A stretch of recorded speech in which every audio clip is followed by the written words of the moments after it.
When a global superstar humiliates a janitor. Live, she never expected him to destroy her empire in 60 seconds. Inside Nashville's Ryman Auditorium, country superstar Harper Weston dragged a quiet janitor named Evan Brooks onto the stage in front of 500 guests and millions watching worldwide. With cameras rolling and rubber gloves still on his hands, she handed him a microphone and demanded he hit an impossible note, just to watch him fail. "Fail quietly," she hissed. But Harper didn't know Evan's secret. She didn't know what he'd sacrificed, and she definitely didn't know he was about to expose the lie that built her entire career. If you want to see how one father's voice brought down a music industry titan, stay until the very end. Hit that like button and drop a comment telling me what city you're watching from. I love seeing how far these stories travel. The champagne flutes caught the stage lights like tiny stars scattered across white tablecloths. Evan Brooks pushed his utility cart past the VIP section of the Ryman Auditorium, careful not to let the wheels squeak on the polished hardwood. Around him, Nashville's elite settled into their seats, men in tailored tuxedos, women in gowns that cost more than his annual salary. The charity gala was already 90 minutes behind schedule, but nobody seemed to mind. They were here for Harper Weston, and Harper Weston was worth waiting for. Evan kept his head down, emptying champagne bottles from the overflow bins near the stage entrance. 5 years of working these events had taught him the fundamental rule of invisibility: move efficiently, speak only when spoken to, and never make eye contact with anyone wearing jewelry worth more than your car. His phone buzzed in his pocket. He didn't need to check it to know who was calling. Mia's nurse always called at 8:15 right after evening medications. Evan would call back during his break, same as every night, and listen to his 9-year-old daughter's breathless update about whatever cartoon she'd watched or book she'd finished. Those 15-minute calls were the only thing that made these late shifts bearable. "Excuse me?" A woman in a black headset materialized beside his cart. "You need to clear this area. Ms. Weston goes on in 5 minutes." "Yes, ma'am. Almost done." Evan grabbed the last 3 bottles and headed for the service corridor. Behind him, the house lights dimmed. The crowd's murmur shifted into anticipatory silence. Then a single spotlight blazed to life, illuminating an empty microphone stand at center stage. The applause started before Harper even appeared, a trained response from an audience that knew their role. When she finally emerged from the wings, the sound became deafening. Harper Weston moved like someone who'd been famous so long she'd forgotten what it felt like to walk unnoticed. Her silver gown caught every photon in the building. Her blonde hair fell in waves that probably required 3 people in 4 hours to achieve. She smiled with the kind of confidence that came from seeing your face on magazine covers in every grocery store checkout line in America. "Nashville!" Her voice filled the auditorium without effort. "Are you ready to change some lives tonight?" The crowd roared. Evan paused at the service corridor entrance, one hand on the door. He'd worked enough of these events to know the rhythm. Harper would do 3 songs, make a tearful speech about the children, and pass around donation tablets while showing photos of sick kids on the massive screens flanking the stage. By midnight, the charity would announce they'd raised $2 million. By morning, Harper's publicist would issue a press release praising Nashville's generosity, and by next month, maybe 5% of that money would actually reach any hospitals. Evan knew this because he'd researched every charity Harper attached her name to. He'd spent hours on his phone after Mia fell asleep, cross-referencing tax documents and financial disclosures, trying to understand how someone could raise tens of millions of dollars for sick children while so many families like his, still couldn't afford the care their kids desperately needed. The answer was always the same: administrative costs, processing fees, operational expenses. The money disappeared into a machine that fed everyone except the people it was supposedly designed to help. "This first song," Harper was saying, "goes out to every parent who's ever sat in a hospital room and prayed for a miracle." Evan's hand tightened on the door handle. 3 months ago, Mia's cardiologist had used words like deteriorating and urgent intervention and limited window. The surgery she needed cost $847,000. Their insurance would cover less than half. Evan's savings, everything he'd accumulated from his previous life, had been exhausted years ago on Mia's earlier treatments and Sarah's cancer care. He should leave. He should push through the service corridor and get back to work. But something made him stay. watching through the narrow gap as Harper positioned herself at the microphone. The opening notes filled the auditorium, a piano melody that built slowly, deliberately, toward the moment everyone was waiting for. Harper's voice started soft, almost vulnerable, telling a story about loss and hope and the unbreakable bond between parent and child. The audience leaned forward. Phone cameras rose like a field of glowing flowers. Evan had heard this song before. Everyone had. Hold On had spent 14 weeks at #1. The music video had 500 million views. And the climax, the moment that had made Harper Weston a household name, was the high note in the bridge, a sustained E6 that supposedly demonstrated both technical mastery and raw emotional power. The song built toward that moment now. Harper's voice climbed the scale, the band swelling behind her, the spotlight narrowing until she was the only thing visible in the entire building. Her head tilted back, her hand pressed against her heart. The note was coming, and Evan heard the click. It was subtle, barely perceptible under the orchestration and the ambient noise of 500 people holding their breath. But Evan's ears were trained from years in recording studios. He knew the sound of a backing track engaging. He knew the frequency shift that happened when a live vocal got reinforced by a pre-recorded layer. Harper hit the note. It soared above the band, pure and powerful and absolutely perfect. The crowd erupted. People were crying. Someone in the front row was on their feet. But Evan had heard the truth in that fraction of a second before Harper opened her mouth. The note wasn't entirely hers. Maybe not hers at all. He let the service door close and stood in the fluorescent-lit corridor, his heart hammering. He was wrong. He had to be wrong. This was Harper Weston. You didn't build a career spanning 15 years and 7 Grammy Awards on a lie that obvious. Except the more he thought about it, the more sense it made. Harper's speaking voice sat comfortably in the alto range. Her chest voice was strong but not exceptional, and that signature note, the one that had launched her into superstardom, was nearly 2 full octaves above where she spent most of her vocal performance. Evan pulled out his phone and opened the browser. His fingers moved automatically, searching for live performances of Hold On. There were hundreds. Late-night shows, award ceremonies, special events. He clicked on the most recent, recorded just 6 weeks ago in Los Angeles. Harper performed with her usual polish. The note approached. She tilted her head back. And there, Evan watched it 3 times to be sure. There was no visible breath support. Her abdomen didn't engage. Her throat didn't show the tension required for that kind of power. She looked like someone lip-syncing to their own recording. He clicked another video. Same thing, then another and another. His phone buzzed, the nurse calling back. Evan answered without taking his eyes off the screen. "Mr. Brooks, I'm sorry to bother you at work." "It's fine, Carol. How is she?" "That's why I'm calling. Dr. Reeves stopped by during evening rounds. He wants to move the surgery up. Mia's echo this morning showed increased regurgitation. He thinks we should schedule for next month instead of waiting until spring." The phone suddenly felt very heavy in Evan's hand. "Next month, I know it's fast, but he's concerned about waiting longer. Her heart is working too hard, and we don't want to risk," Carol's voice caught. "We don't want to risk permanent damage." Through the service corridor door, Evan could hear Harper launching into her second song. Upbeat this time. Empowering. Something about being unbreakable. "How much time do I have?" Evan asked. "To get the money together?" "Dr. Reeves can hold the surgical slot for 2 weeks. After that, we'll have to reschedule, and honestly, Mr. Brooks, I don't know when we'd get another opening. Pediatric cardiology is booked months out. 2 weeks. I'm so sorry. I know this isn't what you wanted to hear." Evan thanked her and ended the call. For a long moment, he just stood there, staring at the white cinder block wall. 2 weeks to find $400,000. It might as well have been $4 million. He'd already borrowed from everyone he knew. He'd sold everything worth selling. He worked 70 hours a week between the janitorial company and the night shifts at the warehouse. There was no more blood in the stone. He looked down at his phone, still showing Harper's Los Angeles performance frozen on the screen, her head thrown back in artificial ecstasy, her mouth open on a note she might not be actually singing. And suddenly, a dark thought crystallized in his mind. Harper would raise $2 million tonight. $2 million supposedly for sick children.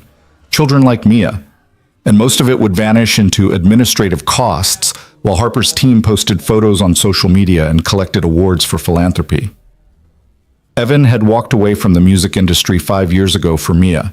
He'd abandoned a rising career, walked out on a recording contract, turned his back on everything he'd worked for since he was 16 years old. He'd made that choice without hesitation because Sarah was dying and Mia needed her father, and some things mattered more than fame. But watching Harper weaponize sick children for publicity while potentially building her entire career on a manufactured talent, that was different. That was something he couldn't walk away from. The second song ended. Applause thundered through the walls. Evan pushed back through the service door and moved along the back wall of the auditorium, positioning himself where he could see both the stage and the sound booth. Harper was talking now, her voice dropping into that intimate register that made audiences feel like she was speaking directly to them. I know why you're all here tonight. You're here because you believe, like I believe, that every child deserves a chance. Every child deserves the best medical care, regardless of what their parents can afford. And that's why I'm so proud to partner with the Children's Hope Foundation. Evan pulled up the foundation's latest tax filing on his phone. Total revenue last year, $18.3 million. Amount distributed to hospitals and families, $2.1 million. Executive salaries, $3.2 million.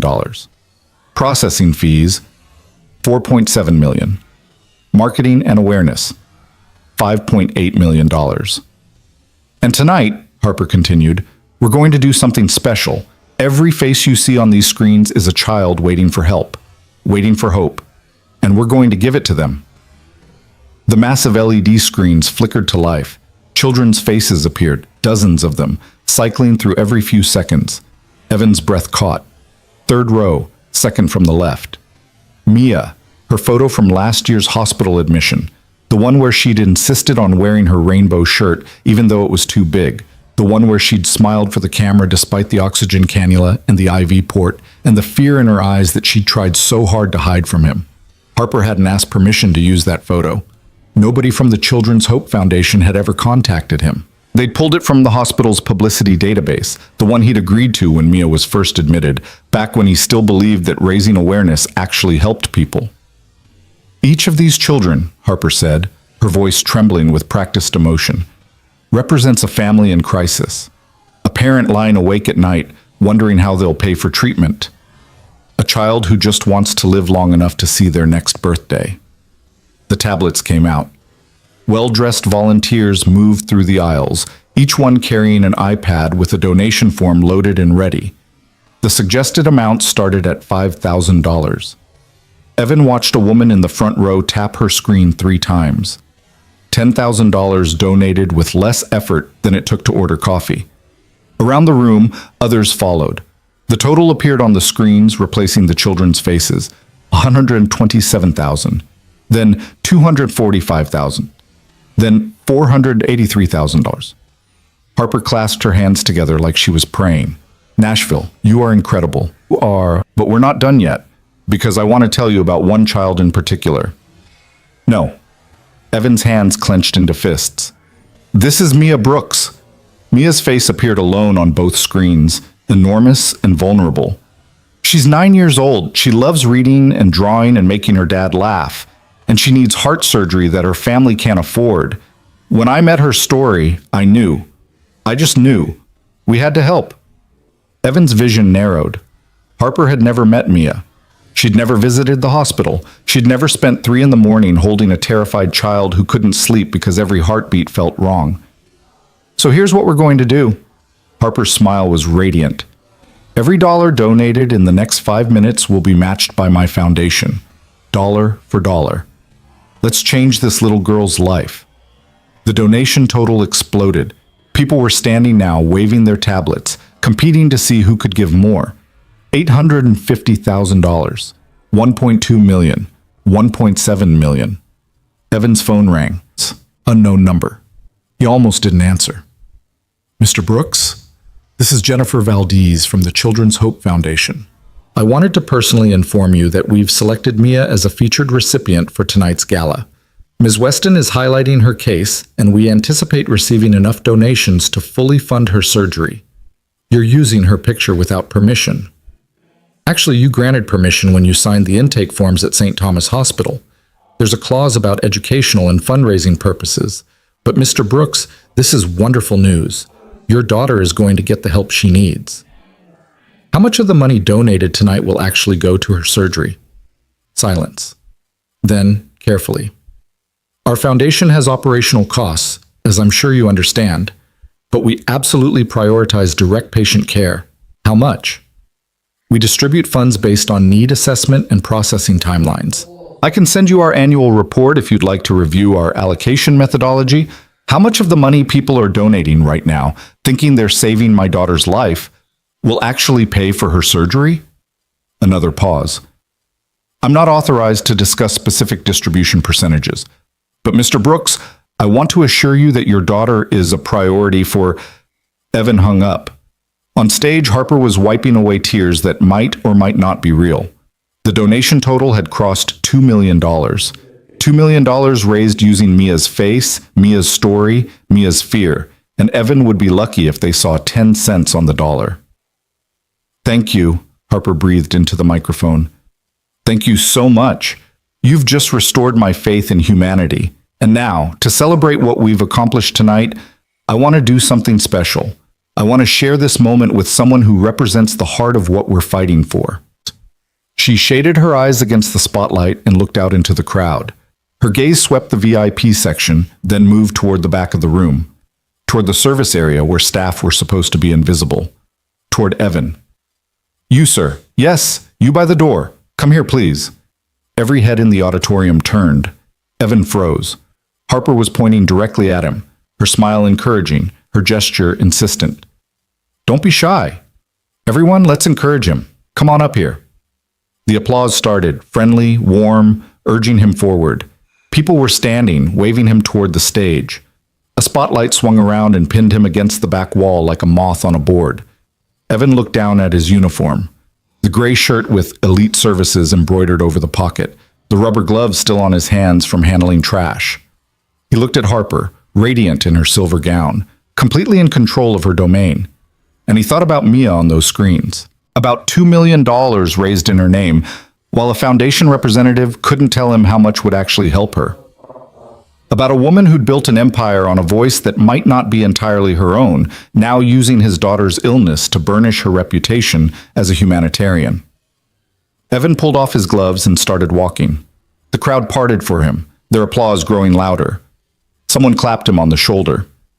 A woman in a diamond necklace smiled like he was a child participating in a school play. He climbed the steps to the stage, the lights blinding after the relative darkness of the auditorium. Harper extended her hand. Her smile was perfect. Not too much, not too little. Just the right blend of warmth and sincerity. What's your name? The microphone was inches from his face. 500 people watching in person, cameras streaming to millions more online. This was the moment to say something gracious, to thank Harper for her generosity, to play along with whatever inspirational moment she'd orchestrated. Evan Brooks.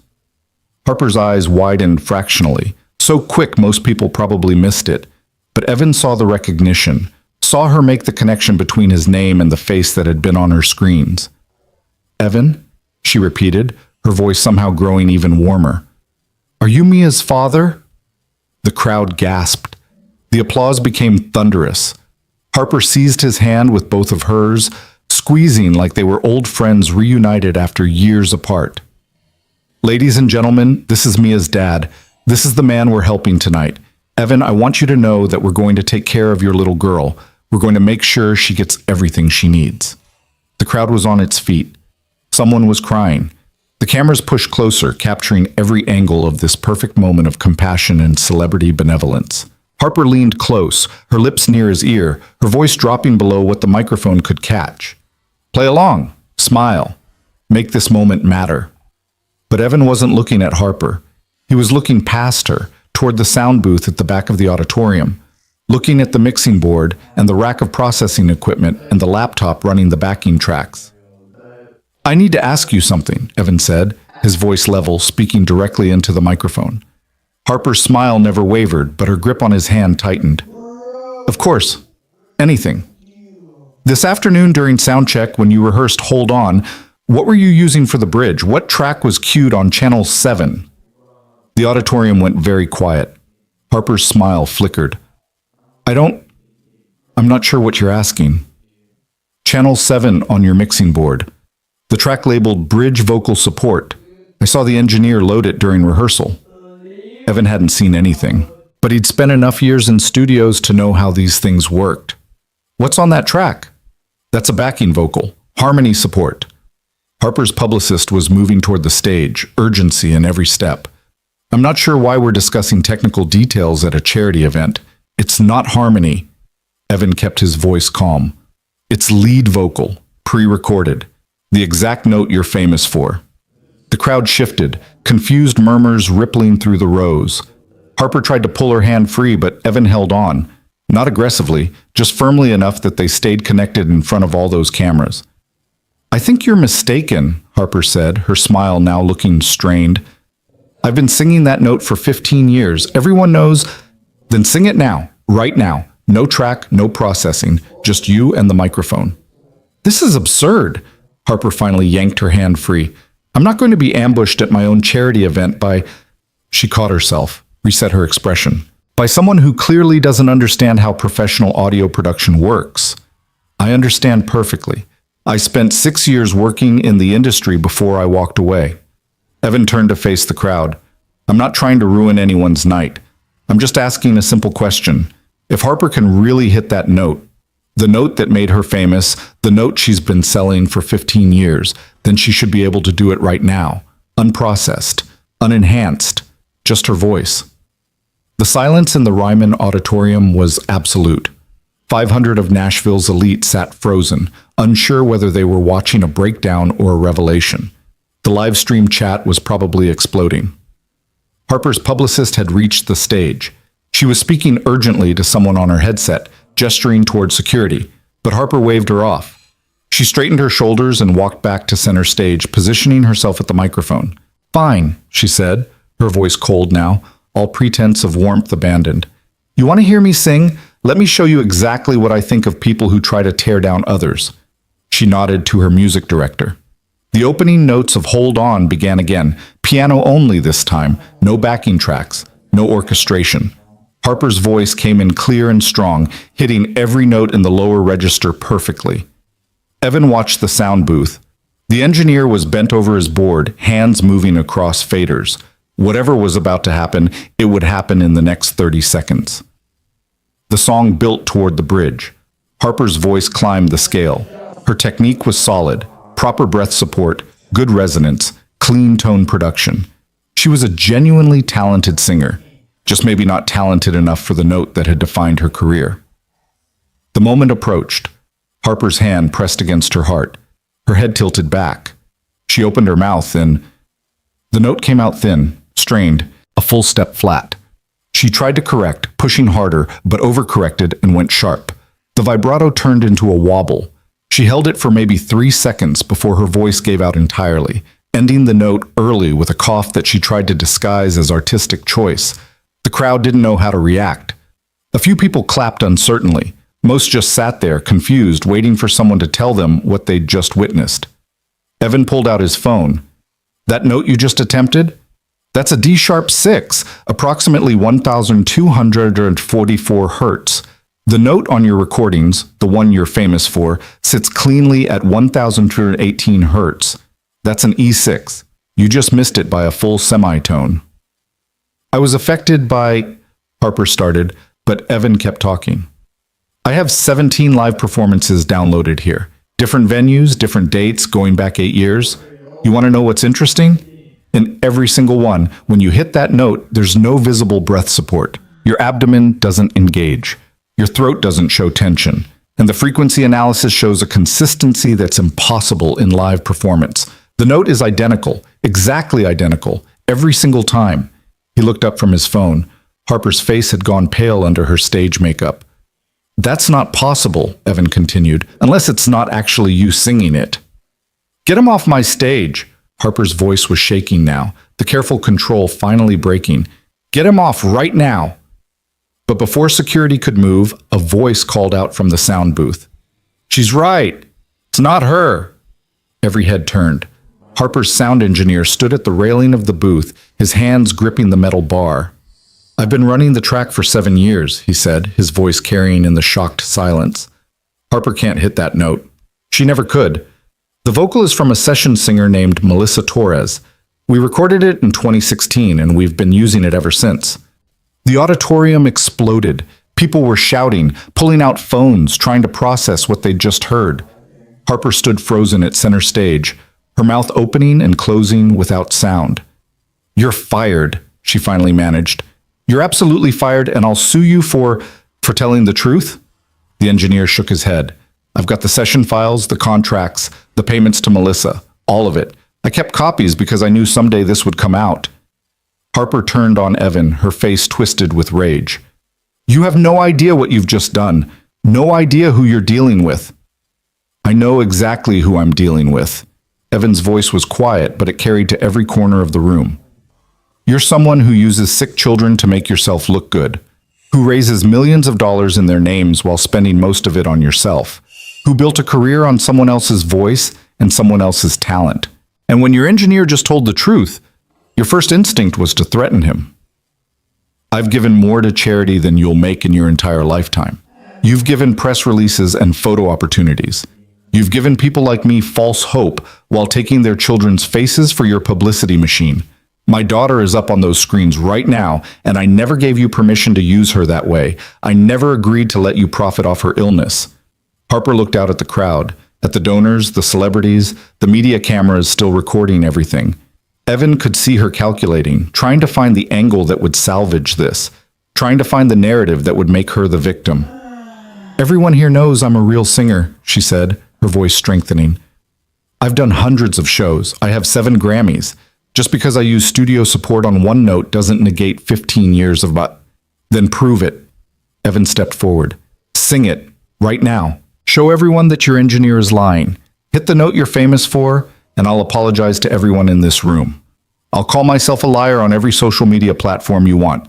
But if you can't," he paused, "if you can't, then everything else gets questioned. Every award, every accolade, every charity event where you used your reputation to raise money. All of it." The crowd was leaning forward again, caught between horror and fascination. This had stopped being entertainment. This was something else. Something rawer and more real than anything they'd paid to see. Harper looked at her band, at her publicist, at the security team hovering at the stage edges. Everyone was waiting for her to make a decision. She walked back to the microphone. "Fine, one more time, but this time," she pointed at Evan, "you sing it too. If you're such an expert, if you think you know so much about what I can and can't do, then you prove it." The challenge hung in the air.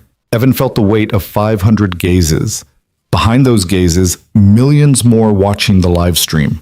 He thought about Mia in her hospital bed, probably watching this on someone's tablet. Thought about what Sarah would say if she could see him now, standing on the Ryman stage in his janitor's uniform, about to either vindicate himself or become Nashville's biggest fool. "Okay," he said simply. Harper's eyebrows rose. She'd expected him to back down, but she recovered quickly, gesturing to the music director.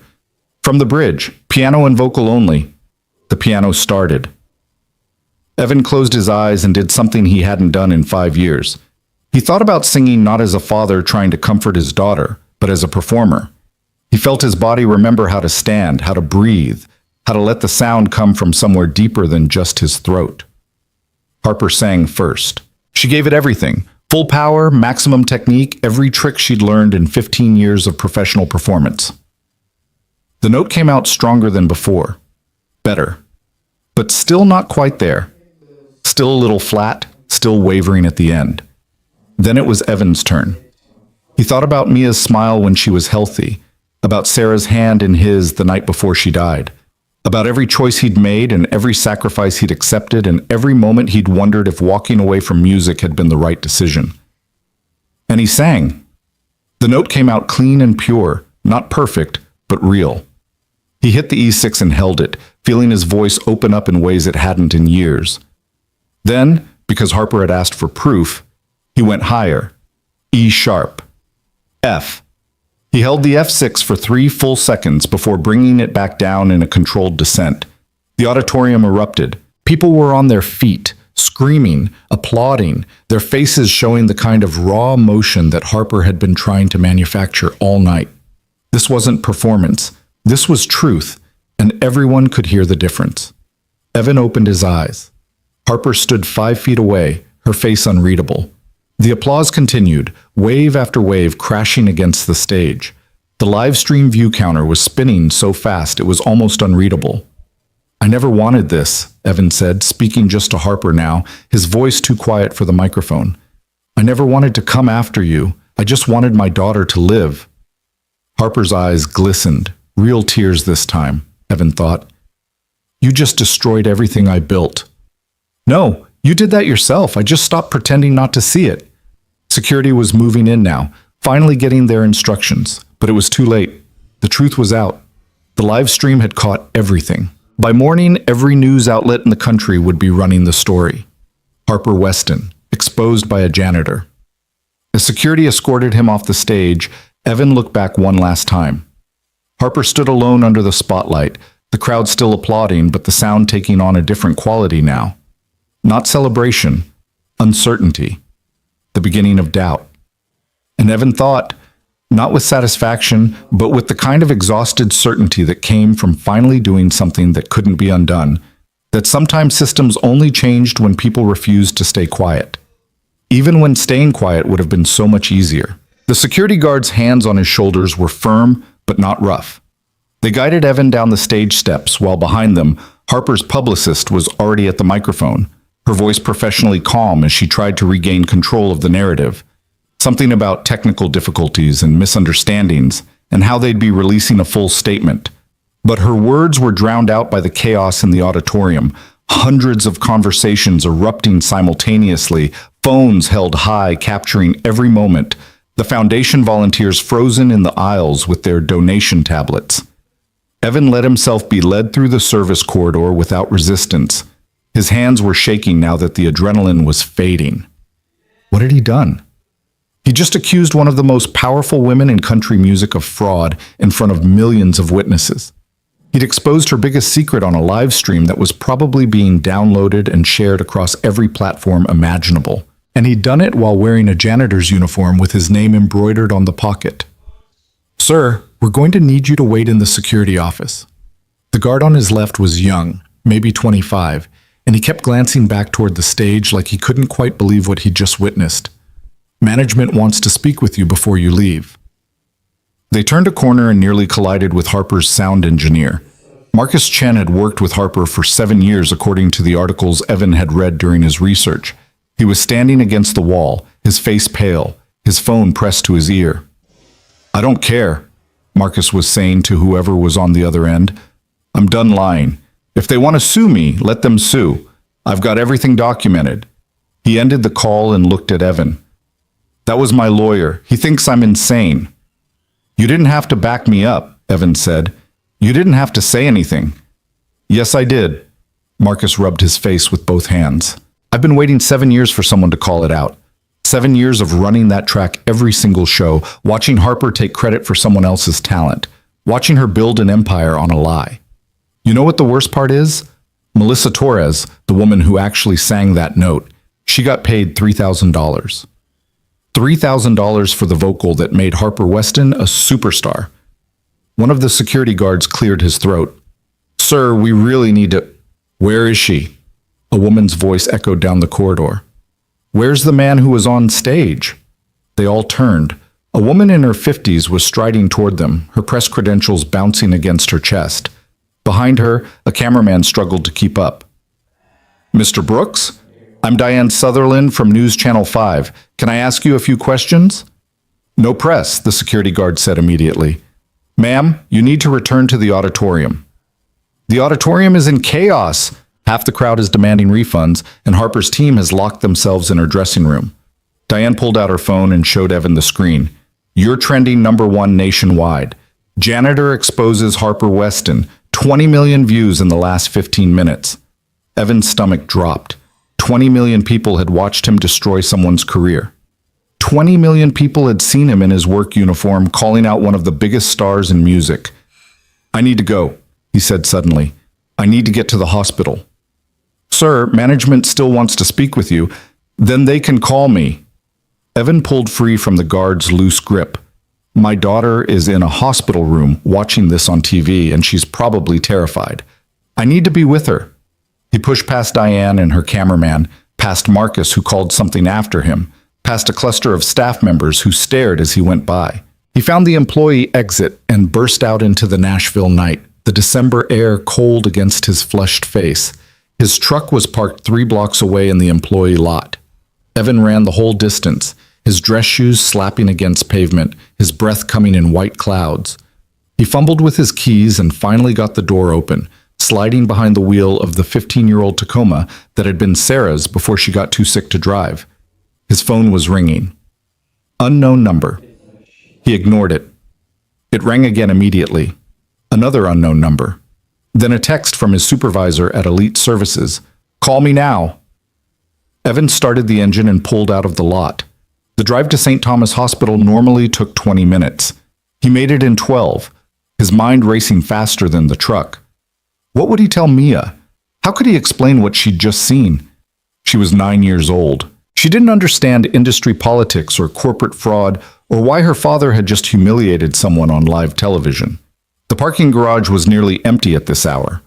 Evan took the elevator to the 4th floor, the pediatric cardiac unit, and tried to compose himself as he walked the familiar corridor. Room 447. Mia's room for the past 3 months, the walls covered with her drawings and the shelf stacked with books they'd read together during his visits. He could hear voices inside. Multiple voices. Evan pushed open the door and stopped. Mia was sitting up in bed, her dark hair pulled back in the ponytail she insisted on, even though the IV made it difficult.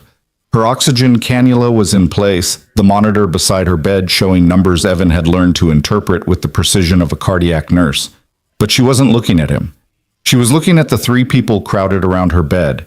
Carol, the night nurse, also doctor. Reeves, her cardiologist, and a woman Evan didn't recognize in an expensive suit. Daddy! Mia's face lit up. Daddy, you were on TV. You were singing, and everyone was clapping, and that lady was so mean to you, but you sang better than her, and... Mia, honey, take a breath.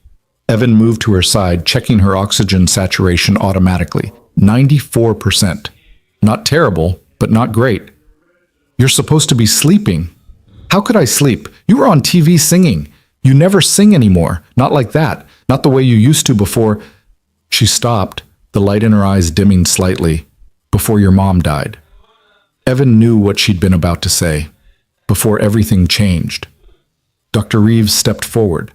He was in his 60s with kind eyes and an eternal bow tie collection that Mia loved. Tonight's bow tie had little hearts on it. Mr. Brooks, I'm glad you're here.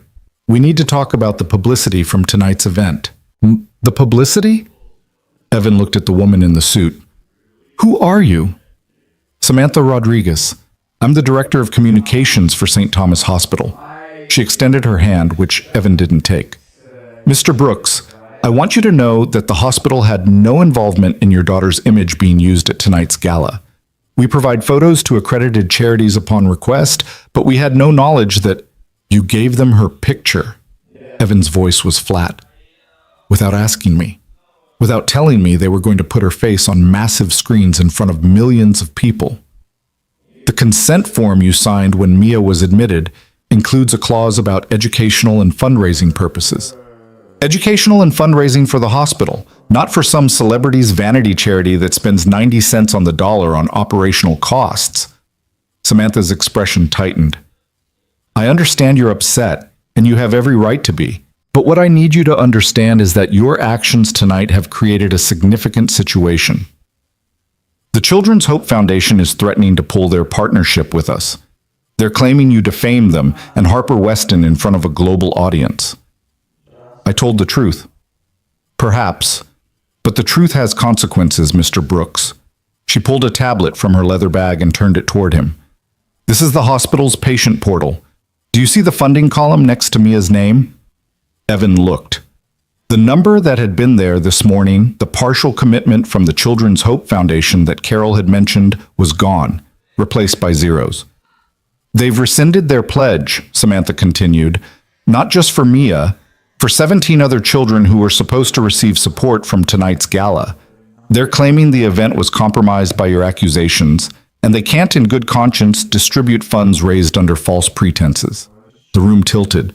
Evan grabbed the bed rail to steady himself. They're punishing sick kids because I exposed them? They're protecting themselves from a scandal, which, from a legal standpoint, is exactly what their attorneys would advise. Samantha's voice softened slightly. Mr. Brooks, I'm not here to lecture you. I'm here because the hospital needs to know. Do you plan to pursue this further? Are you going to press charges or make additional statements to the media? I don't know. Evan looked at Mia, who was watching him with those wide brown eyes that missed nothing. I wasn't planning any of this. It just happened. Well, it's happening very quickly now. Dr. Reeves pulled out his own phone. I've had 4 calls in the last hour, 2 from reporters, 1 from hospital administration, and 1 from a lawyer representing Harper Weston. She's planning to sue you for defamation. She's claiming you knowingly made false statements that damaged her reputation and her charitable work. Evan laughed, a short, bitter sound. She's suing me. She's the one who's been lying for years. Can you prove it? Samantha asked. Can you prove in court, with documentation and expert testimony, that Harper Weston has been using a pre-recorded vocal? Because her legal team will have their own experts. They'll have audio engineers who will testify that what you heard was standard performance enhancement used by every major artist. They'll have musicologists who will explain that variations in live performance are normal and expected. And they'll have 15 years of successful concerts and 7 Grammy Awards as evidence that she's a legitimate artist. I have her sound engineer, Marcus Chen. He admitted everything on camera. An engineer she fired minutes after his statement. Samantha pulled up another screen. Who is now claiming he was coerced and speaking under duress, who has already retained legal counsel and issued a retraction through his attorney. The air went out of Evan's lungs. He took it back? 20 minutes ago, posted on his social media accounts and sent to every major news outlet. She turned the tablet around. There was Marcus's face above a statement typed in formal legal language. I deeply regret my statements made at tonight's event. I was emotionally distraught and spoke without considering the full context of Miss Weston's artistic process. The technical elements I referenced are standard industry practices and in no way represent fraud or deception. He's lying. Evan's hands clenched into fists. He told me he had documentation, session files, contracts, payments to the actual singer. Do you have any of that documentation? No, it's his. He said a lot of things he's now denying. Samantha put the tablet away. Mr. Brooks, I need you to understand your position. You're a janitor who makes $32,000 a year. Harper Weston has a net worth estimated at $75 million. Her legal team consists of some of the most expensive entertainment lawyers in the country.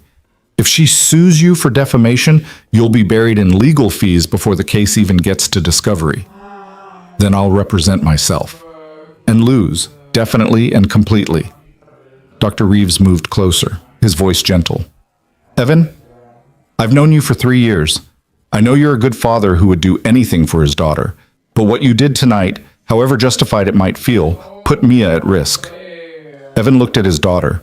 She'd pulled her blanket up to her chin, her eyes darting between the adults, trying to understand the tension crackling through the room. How long?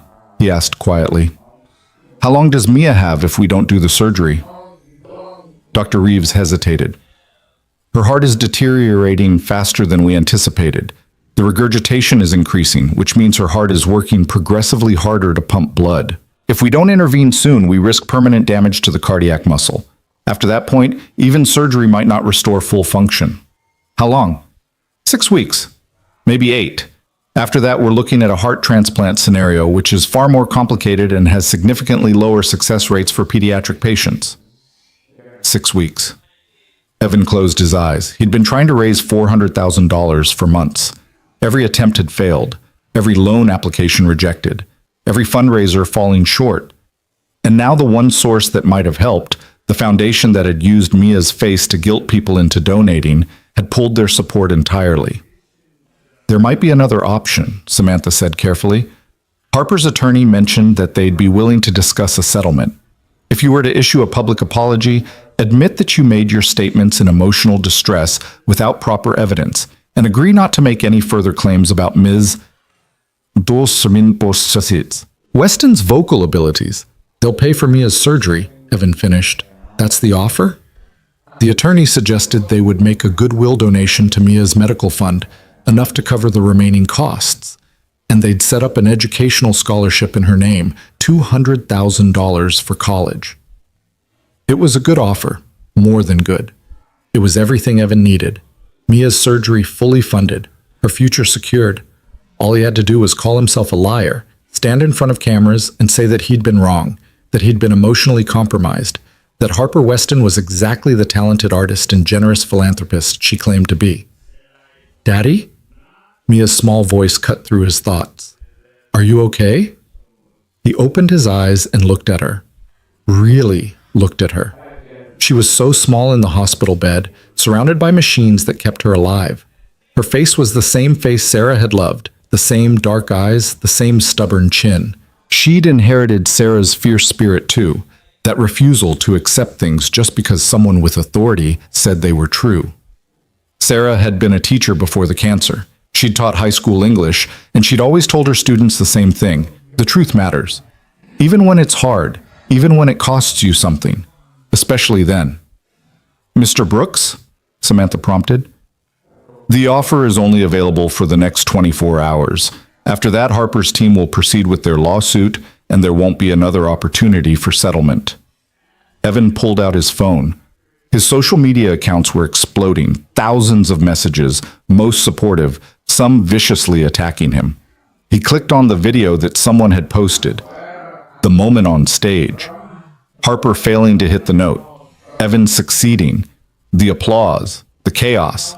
27 million views now, growing by the second. He scrolled through the comments. Most were shocked, outraged, calling for Harper to be investigated. But there were others too.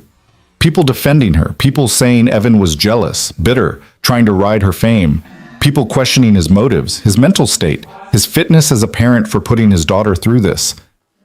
I need time, he said. I need to think. You have 24 hours, Samantha replied. But Mr. Brooks, I want to be very clear about something. If you don't take this offer, if you try to fight Harper Weston in court, you will lose everything. Your savings, your home, potentially even custody of your daughter if her attorneys argue that your actions put her medical care at risk. They can't take Mia. They can argue that you prioritized your ego over her well-being, that you destroyed the charitable relationship that would have funded her surgery just to humiliate a celebrity. Family court judges have removed children from parents for less. The threat hung in the air, sharp and terrible. Evan looked at Dr. Reeves. Is that true? Could they really? I don't know. Dr. Reeves spread his hands. I'm not a lawyer, but I do know that Mia needs stability right now. She needs to know that her surgery is going to happen and that her father will be there with her. Anything that creates uncertainty or additional stress isn't good for her heart. I know. Evan moved to Mia's bedside and sat down in the chair he had occupied for hundreds of hours over the past 3 years. Baby girl, I need you to close your eyes and try to rest. The grown-ups need to talk about some boring stuff. Is the mean lady going to hurt us? Mia asked, her voice small. No one's going to hurt us. But she has lots of money, and you said people with lots of money can do mean things because no one stops them. Evan's chest tightened. He'd said that. Late one night when he thought Mia was asleep, when he'd been on the phone with yet another hospital billing representative who'd explained with mechanical sympathy why their payment plan application had been denied. Mia had heard. Of course she'd heard. She heard everything. Sometimes that's true, Evan admitted, but sometimes people with less money have something more important. They have the truth. And the truth is stronger than money. Is it stronger than lawyers? Out of the mouths of children. Evan managed to smile. We're going to find out, sweetheart. Now close your eyes, please. Mia obeyed reluctantly, settling back against her pillows. Carol adjusted her oxygen and checked her monitors, then nodded to Evan. The numbers were stable, for now. Samantha gestured to the hallway, and Evan followed her and Dr. Reeves outside. The corridor was quiet at this hour, most of the other children sleeping. their parents dozing in bedside chairs or trying to find rest in the family waiting area. "You're going to refuse the settlement," Samantha said. It wasn't a question. "I'm going to tell the truth, whatever that costs. It will cost your daughter's life." Her voice was sharp now, the professional facade cracking. "Do you understand that? This isn't about pride or principles anymore. This is about a 9-year-old girl whose heart is failing. If you don't take this money, she dies. It's that simple. If I take this money, I teach her that the truth doesn't matter, that powerful people can buy their way out of consequences, that her father can be purchased for the right price." Evan's voice shook. "She'll live, but she'll grow up believing that's how the world works. That's not the life Sarah would have wanted for her." Dr. Reeves put a hand on his shoulder. "Sarah isn't here. You are, and you have to make this choice." "I know." Evan pulled away. "And I need you both to leave now. I need to be with my daughter." He didn't wait for their response. He went back into the room and closed the door firmly behind him. Mia's eyes opened immediately. "You weren't sleeping," Evan said. "I was listening. I'm good at listening." She pushed herself up slightly, wincing as the movement pulled at her IV. "Daddy, are you going to fight the mean lady?" "I'm going to do what's right. Even if it's hard. Especially if it's hard." Mia was quiet for a moment, processing. Then she said, "Mom would be proud of you." The words hit Evan like a physical blow. He dropped into the chair beside her bed and took her small hand in his, careful of the IV port. "You remember Mom?" "Not as much as I want to, but I remember she always told the truth, even when the doctors said things she didn't want to hear." Mia's fingers tightened around his. "She told me I was sick before you did. She said I deserved to know, that lying to protect someone just makes them weaker." Sarah had said that, the week before she died, when they'd finally told 6-year-old Mia about her mother's cancer. Evan had wanted to wait, to spare her the fear and grief, but Sarah had insisted. Mia deserves truth, not protection from reality. "Your mom was braver than I am," Evan said softly. "No, she wasn't. She told me that too. She said you were the bravest person she knew because you kept going even when you were scared." Mia's eyes were drifting closed now, exhaustion finally winning. "So keep going, Daddy. Even if you're scared." Evan sat there holding her hand until her breathing deepened and her monitors showed the steady rhythm of sleep. Then he pulled out his phone and started making calls. The first was to his supervisor at Elite Services. That conversation lasted 3 minutes and ended with Evan being terminated effective immediately for bringing negative publicity to the company. The second call was to the warehouse where he worked nights. Same result. Apparently 27 million viral views made you unemployable. The third call was to every journalist who'd tried to reach him. He set up interviews for the morning, all of them. If Harper wanted a war, he'd give her one, but he'd fight it in public where her money had less power than the truth.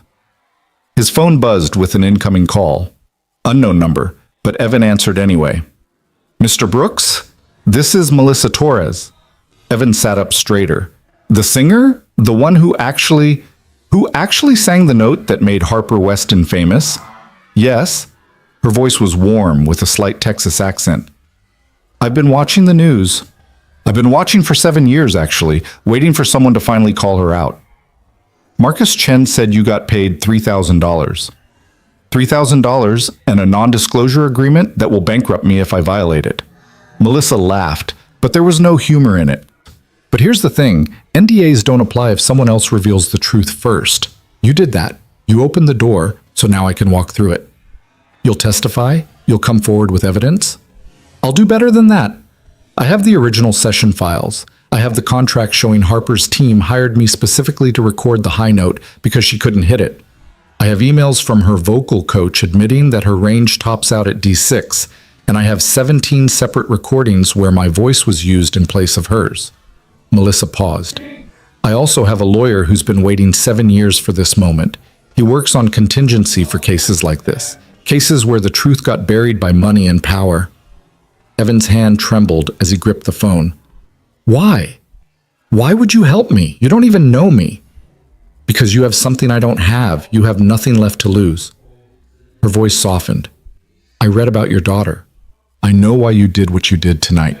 And I'm a mother too. If I can help save that little girl by finally telling the truth about Harper Weston, then that's what I'm going to do.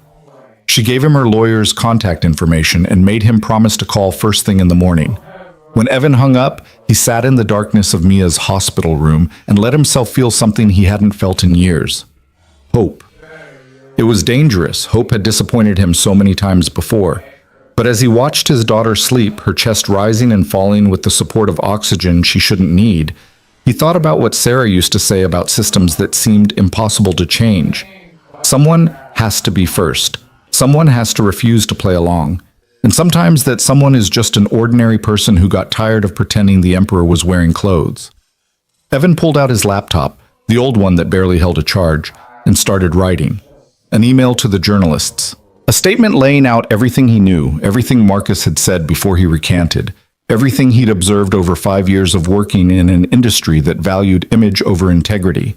He wrote until dawn broke over Nashville, until the nurses changed shifts and Carol came to say goodbye. He wrote until Dr. Reeves appeared in the doorway with coffee and the kind of worried expression that meant bad news. The hospital board met last night, Dr. Reeves said quietly. They've asked me to remove myself from Mia's case. Evan's blood went cold. What? Why? Conflict of interest. My statement to the press about Mia's condition and timeline. Harper's team is claiming I violated patient privacy to support your narrative. He set the coffee down on the side table. I'm fighting it. But in the meantime, they're assigning another cardiologist, Dr. Patricia Chen. She's excellent, probably better than me if I'm being honest, but I don't know her. Mia doesn't know her. Yes, Evan stood up, his chair scraping loudly against the floor. Mia stirred but didn't wake. They're isolating us, removing everyone who might support us. That's my assessment too. Dr. Reeves handed him the coffee. Drink this. You're going to need it, because there's something else. Harper's legal team filed an emergency injunction last night. They're asking the court to prohibit you from making any further public statements about her until the defamation case is resolved. They can't do that. First Amendment can be restricted under certain circumstances. If they convince a judge that your statements constitute ongoing defamation that's causing immediate and irreparable harm to their client, they might get a temporary gag order. Dr. Reeves pulled up the court filing on his phone. The hearing is scheduled for 11 this morning. You need to be there. And you need a lawyer. I can't afford a lawyer. Then you need to find one who'll work for free. Because if you lose this hearing, you lose your voice. And without your voice, Harper controls the entire narrative. Evan looked at his daughter, still sleeping peacefully despite the machinery and the strangers making decisions about her life. He thought about the email he'd just written, the journalists waiting for his statement, Melissa Torres and her evidence, and her lawyer who believed the truth mattered more than money. He thought about Sarah, who'd taught her students that speaking up was worth the risk. And he thought about the man he'd been before all of this, before the grief and the fear and the crushing weight of impossible choices. The man who'd walked onto a talent show stage at 18 years old with nothing but his voice and the absolute certainty that he deserved to be heard. I'll find a lawyer, Evan said, and I'll be at that hearing, but I'm not staying quiet. Whatever they do to me, I'm not staying quiet. Dr. Reeves nodded slowly. Your wife would be proud of you. I know I am. He moved toward the door, then stopped. For what it's worth, I don't think you're wrong about Harper. I've worked enough charity events over the years to see how they operate. The foundations, the galas, the corporate sponsors, it's all theater. Very little of it actually helps the patients, but no one says anything because everyone's afraid of losing access to the money that does trickle down. Then maybe it's time someone said something. Maybe it is. Dr. Reeves managed a tired smile. I'll do what I can to fight the board's decision. In the meantime, Dr. Chen will take excellent care of Mia. I promise you that. After he left, Evan sat back down and finished writing his statement. He sent it to 15 journalists, posted it on every social media platform he had access to, and then called Melissa Torres' lawyer. His name was David Park, and he sounded exactly like someone who'd been waiting 7 years for this fight. Mr. Brooks, he said, his voice sharp with energy despite the early hour. Let's talk about destroying Harper Weston's empire. David Park's office occupied the third floor of a converted warehouse in East Nashville. The kind of building that still had exposed brick and original hardwood floors that creaked under your weight. Evan arrived at 9:30, 2 hours before the emergency hearing, his eyes burning from lack of sleep and his stomach churning with coffee and adrenaline. A young woman with purple hair and multiple piercings buzzed him through the security door. "Mr. Brooks, I'm Jenny, Mr. Park's paralegal. He's expecting you." She led him down a narrow hallway lined with filing cabinets and framed newspaper clippings.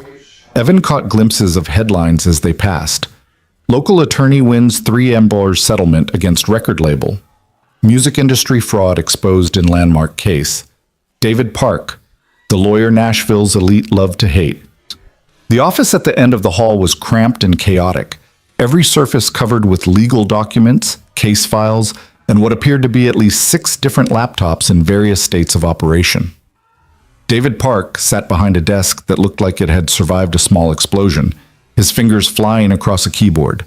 He was younger than Evan expected, maybe 40, with sharp features and the kind of intensity that suggested he ran on caffeine and righteous anger. "Sit," David said without looking up. "I'm finishing a motion to dismiss Harper's injunction request. You drink coffee? Jenny, get him coffee. The good stuff, not the sludge I drink." He finally looked at Evan, his dark eyes assessing. "You look like hell." "I've had better weeks." "You're about to have a worse morning. Harper's legal team filed an amended complaint 20 minutes ago. They're not just asking for a gag order anymore. They're requesting an emergency psychiatric evaluation." David spun his laptop around so Evan could see the document. "They're arguing that your behavior at the gala demonstrated a break from reality, potentially dangerous to yourself and your daughter. They want a court-ordered psych eval before you're allowed unsupervised contact with Mia." The words blurred on the screen. Evan gripped the edge of the desk. "They're trying to take her away from me. They're trying to scare you into settling. Classic intimidation tactic. Go after the thing you care about most. Make you so terrified of losing it that you'll agree to anything." David pulled the laptop back and kept typing. "But here's what they don't know. Melissa Torres landed at Nashville International 40 minutes ago.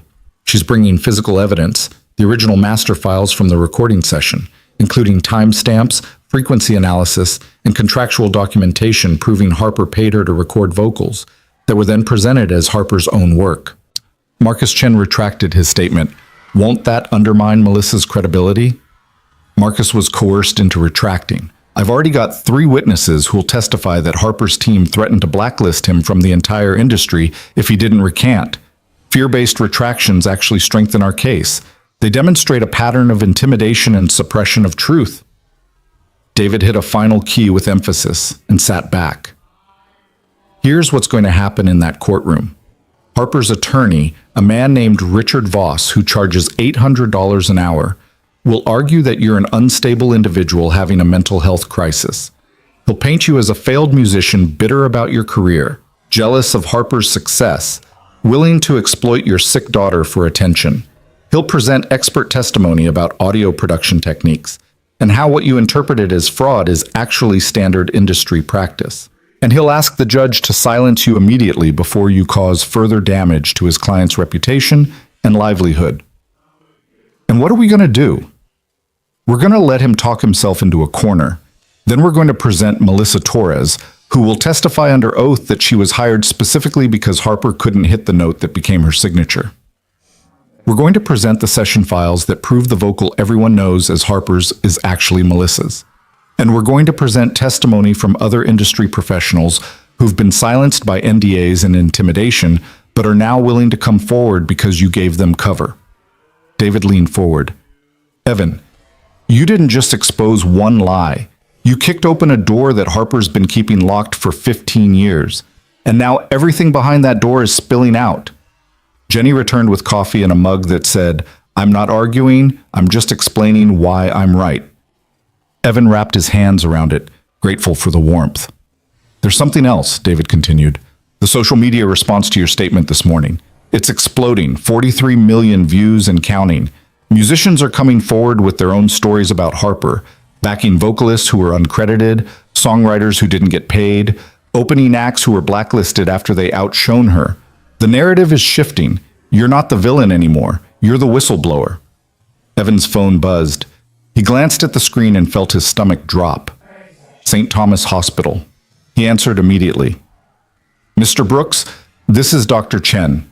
I've reviewed Mia's charts, and I'm concerned about her overnight numbers. Her oxygen saturation dropped to 87% around 4 a.m. We've increased her supplemental oxygen, but I'd like to discuss moving the surgery timeline up even further. How much further?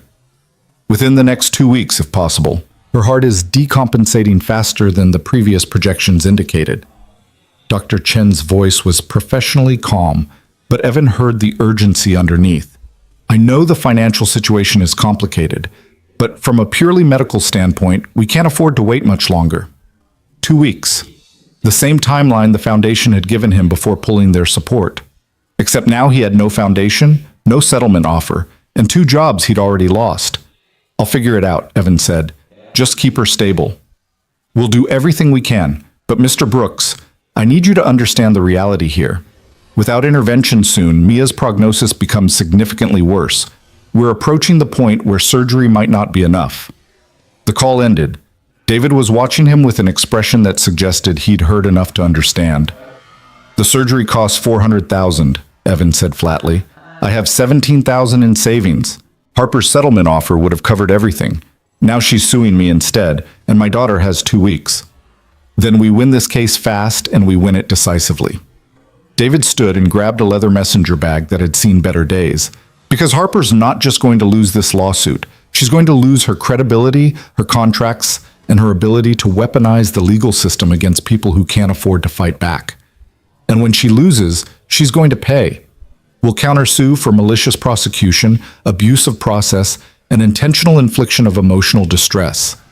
The damages will more than cover Mia's surgery. And if we don't win, David met his eyes. Then you'll have the satisfaction of knowing you told the truth, which is worth something, even if it's not worth $400,000.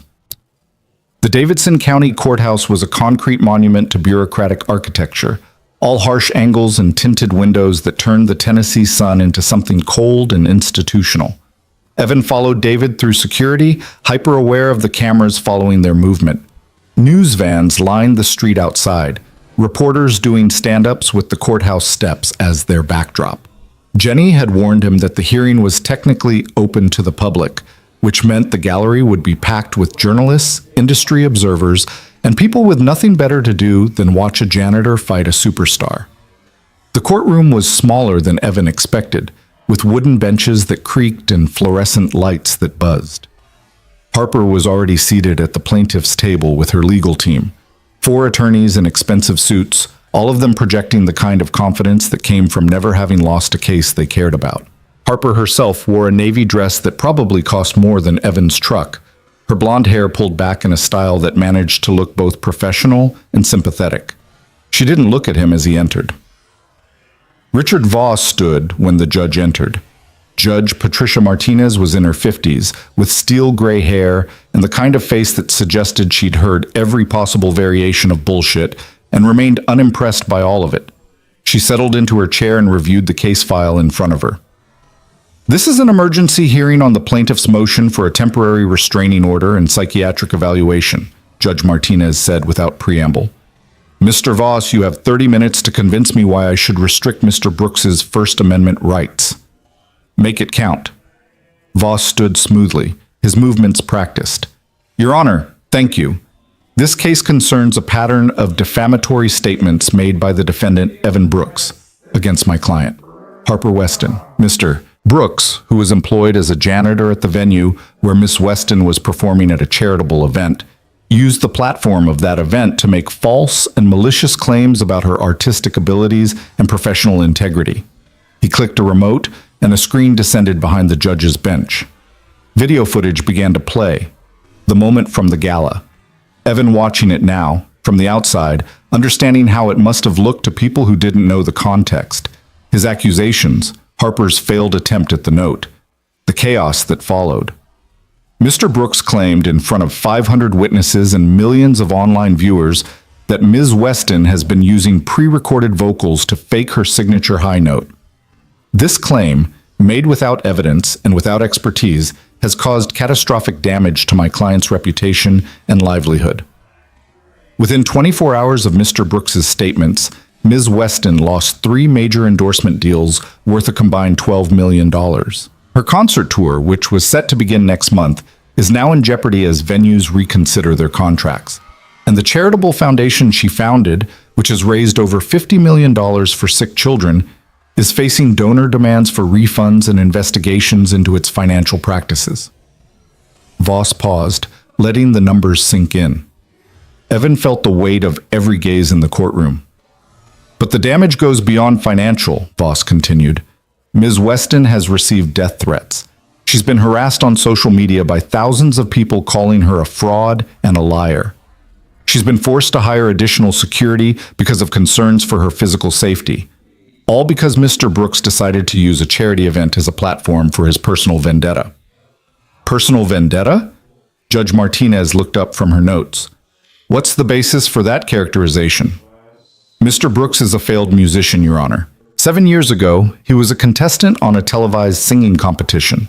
He was eliminated in the early rounds and subsequently left the industry. There's a clear pattern here of a bitter individual unable to accept his own lack of success, lashing out at someone who achieved everything he wanted.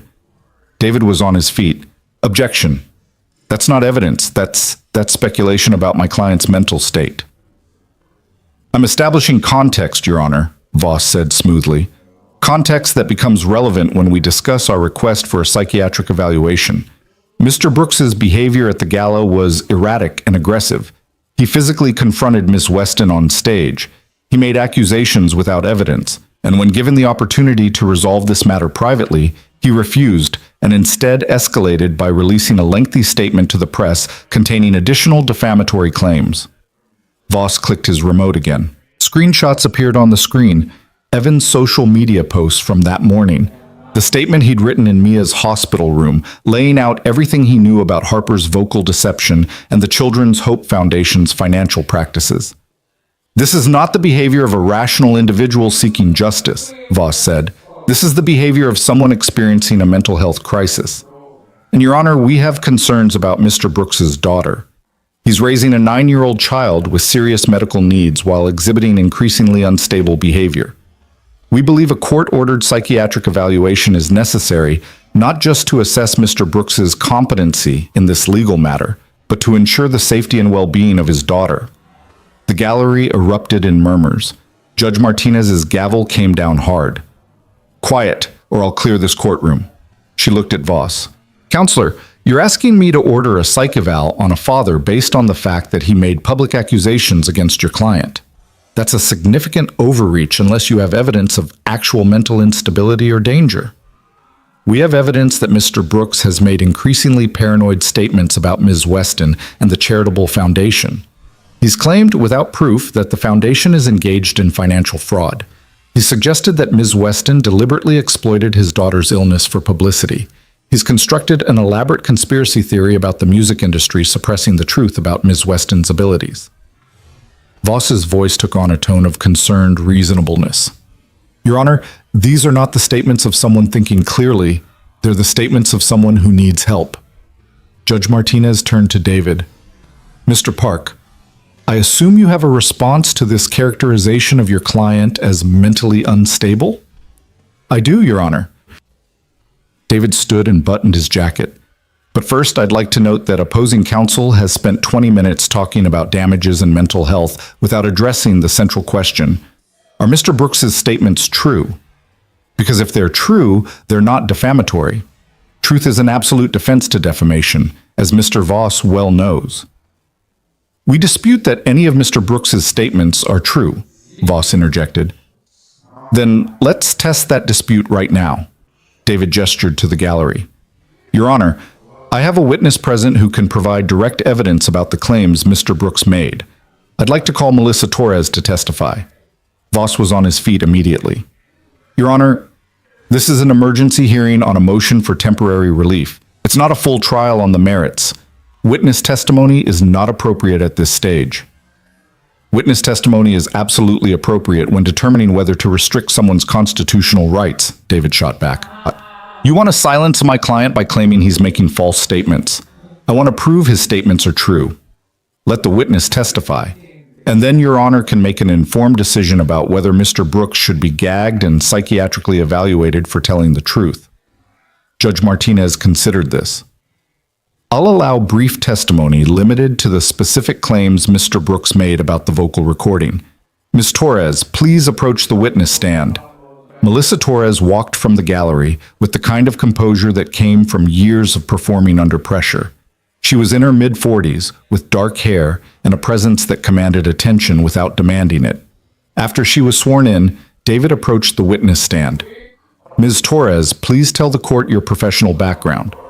I'm a session vocalist. I've worked in the music industry for 22 years, providing vocals for recordings, commercials, and live performances. My work has appeared on over 300 released tracks, though most of the time I'm not credited by name. And have you ever worked with Harper Weston? Yes. In March of 2016, I was hired by Ms. Weston's production team to record vocals for her single, Hold On. The courtroom went silent. Harper's face remained impassive, but Evan saw her attorney lean over and whisper something urgent in her ear. What specifically were you hired to record? David asked. The bridge section, specifically the high note, an E6 that Ms. Weston wanted in the final recording but couldn't hit herself. How do you know she couldn't hit it herself? Because I was present during her recording sessions. She attempted the note approximately 30 times over 2 days. She couldn't reach the pitch consistently, and when she did reach it, the tone was strained and the sustain was insufficient. Her vocal coach, Richard Martinez, told the producer that Miss A+, Weston's natural range topped out around D6, and that expecting her to reliably hit an E6 was unrealistic. Voss stood. Your Honor, I object to this entire line of testimony. Ms. Torres has produced no documentation to support these claims. This is hearsay at best and fabrication at worst. Actually, David said, pulling a flash drive from his pocket, Ms. Torres brought the original session files, complete with timestamps, frequency analysis, and metadata showing that the vocal in the final released version of Hold On is Ms. Torres's voice, not Ms. Weston's. I'd like to submit this as evidence. Judge Martinez extended her hand. I'll review it. Continue your examination, Mr. Park. Ms. Torres, how much were you paid for recording this vocal? $3,000. And I was required to sign a non-disclosure agreement stating that I would never reveal my involvement in the recording or discuss any aspect of Ms. Weston's vocal abilities. Did you understand why the NDA was necessary? I understood that Ms. Weston's entire brand was built on being an exceptional vocalist. If the public knew that her signature note, the note that won her a Grammy, that made her famous, wasn't actually her voice, it would destroy her credibility. The NDA protected that secret. And why are you violating that NDA now? Melissa looked directly at Harper for the first time. Because I'm tired of watching someone else get credit for my work. And because I read about Evan Brooks and his daughter, and I realized that Harper was using that little girl's illness to raise money for a foundation that barely helps anyone.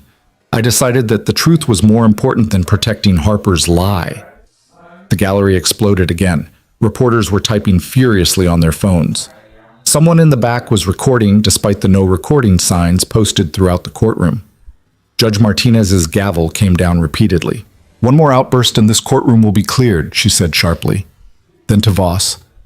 Counselor, I assume you want to cross-examine this witness? Voss approached the stand, his expression carefully neutral. Ms. Torres, you signed an NDA, correct? Yes. And you understood that violating that NDA would expose you to legal liability? Yes. So you're willing to face potential financial ruin in order to support Mr. Brooks's accusations against Miss Weston? I'm willing to face legal consequences in order to tell the truth. Or perhaps you're motivated by the same thing Mr. Brooks is motivated by, resentment about your own career. You've been a session vocalist for 22 years, largely uncredited and unknown. Isn't it true that you've been bitter about not receiving recognition for your work? I've been frustrated by the industry practice of using vocalists like me without credit, yes, but that frustration doesn't make my testimony false, doesn't it? You're testifying against a former client, violating a contract you freely signed, making claims that, if proven false, would constitute defamation on your part as well. Voss's voice hardened. Ms. Torres, how much is Mr. Brooks paying you to testify today? Nothing. I'm here because it's the right thing to do. How convenient. And these session files you've provided, how do we know they're authentic? How do we know you didn't fabricate them in order to support this narrative? The metadata is embedded in the files themselves. Any audio forensic specialist can verify their authenticity. We'll certainly have our experts examine them thoroughly. Voss turned to the judge. Your Honor, I renew my objection to this testimony. Ms. Torres has a clear bias and motive to lie. Her testimony should not be considered in determining whether to grant our motion. Judge Martinez had been examining the files on the flash drive using her laptop. She looked up, her expression unreadable. Mr. Voss, I've reviewed the documentation Ms. Torres provided. The session files include unedited master recordings, contractual documents with Ms. Weston's signature, and payment records showing transactions from Ms. Weston's production company to Ms. Torres. Unless your client is prepared to claim these documents are forgeries, which would itself constitute a serious allegation, I find Ms. Torres's testimony credible. Harper's face went pale. Her attorneys were conferring urgently, passing papers back and forth. Your Honor, Voss began, but Judge Martinez held up her hand. I'm not finished. Mr. Brooks made specific claims about Ms. Weston using pre-recorded vocals that were not her own. Based on the evidence presented today, those claims appear to be substantially true. Truth is an absolute defense to defamation. Therefore, I'm denying the motion for a temporary restraining order. Mr. Brooks retains his right to speak about this matter publicly. The gallery erupted in cheers and shouts. Evan felt David's hand on his shoulder, steadying him. Furthermore, Judge Martinez continued, raising her voice over the noise, I'm denying the motion for psychiatric evaluation. Using the legal system to intimidate someone into silence by threatening their parental rights is an abusive process. Mr. Voss, your client should be very careful about her next steps. If she continues to pursue this defamation claim when the evidence suggests Mr. Brooks's statements were truthful, she may find herself facing sanctions. Voss was pale now too. Your Honor, we request a continuance to review this new evidence and consult with our client about. Motion denied. This hearing is concluded. The gavel came down with finality. Evan couldn't move. His legs felt like water. David was pulling him toward the exit as reporters surged forward, shouting questions, cameras flashing. Melissa Torres appeared beside them, and Jenny materialized from somewhere to run interference, her purple hair and fierce expression parting the crowd like a weapon. They made it to David's car, a battered Honda that looked like it had survived multiple lifetimes, and collapsed inside. David pulled into traffic without speaking, navigating away from the courthouse toward his office. Finally, when they were clear of the immediate chaos, he looked at Evan in the rearview mirror. You just won the first battle. Harper's legal team is going to regroup and come at this from a different angle, but you broke their primary weapon. They can't silence you. They can't force a psych eval. And most importantly, the evidence is now part of the public record. Every news outlet in the country has access to those session files. Evan's phone was vibrating constantly with calls and texts. He scrolled through them, his eyes catching on one message in particular. From an unknown number. This is Marcus Chen. I need to talk to you. I'm ready to tell the real story. He showed David, who smiled grimly. The rats are leaving the ship. When people see that others are coming forward without consequences, they get brave. By tomorrow, you'll have a dozen more witnesses willing to testify about Harper's practices. Will it be enough to win a countersuit? Enough to get damages that would cover Mia's surgery? It's enough to start building a case that will terrify Harper's team into settling. Because here's what they're realizing right now. This isn't just about one note anymore. You've opened an investigation into her entire operation, the foundation, the financial practices, the intimidation of former employees and collaborators. Every piece of it is going to be examined under a microscope, and what we find is going to be ugly. Melissa spoke from the front passenger seat, her voice tired. Harper will try to buy her way out. She'll offer settlements to everyone who might testify. She'll pay millions to make this go away quietly. Then we make sure it doesn't go away quietly, David replied. We file the countersuit before she has a chance to negotiate individual settlements. We go public with every piece of evidence we find. We make this so big and so loud that Harper can't contain it with money. They arrived back at David's office to find the small waiting area packed with people. Jenny was taking names and contact information, her expression overwhelmed. "They're all witnesses," she said when David entered. "Session musicians, backing vocalists, former employees of the foundation. They all want to testify." David looked at Evan. This is what happens when someone finally stands up. Everyone who was afraid suddenly finds their courage. Evan spent the next 4 hours in David's office giving his statement while David took notes and Jenny organized the waiting witnesses into some kind of manageable schedule. Around 3 in the afternoon, Evan's phone rang. St. Thomas Hospital again. "Mr. Brooks, this is Carol. Mia's asking for you. Her numbers are stable, but she's very anxious about everything happening in the news.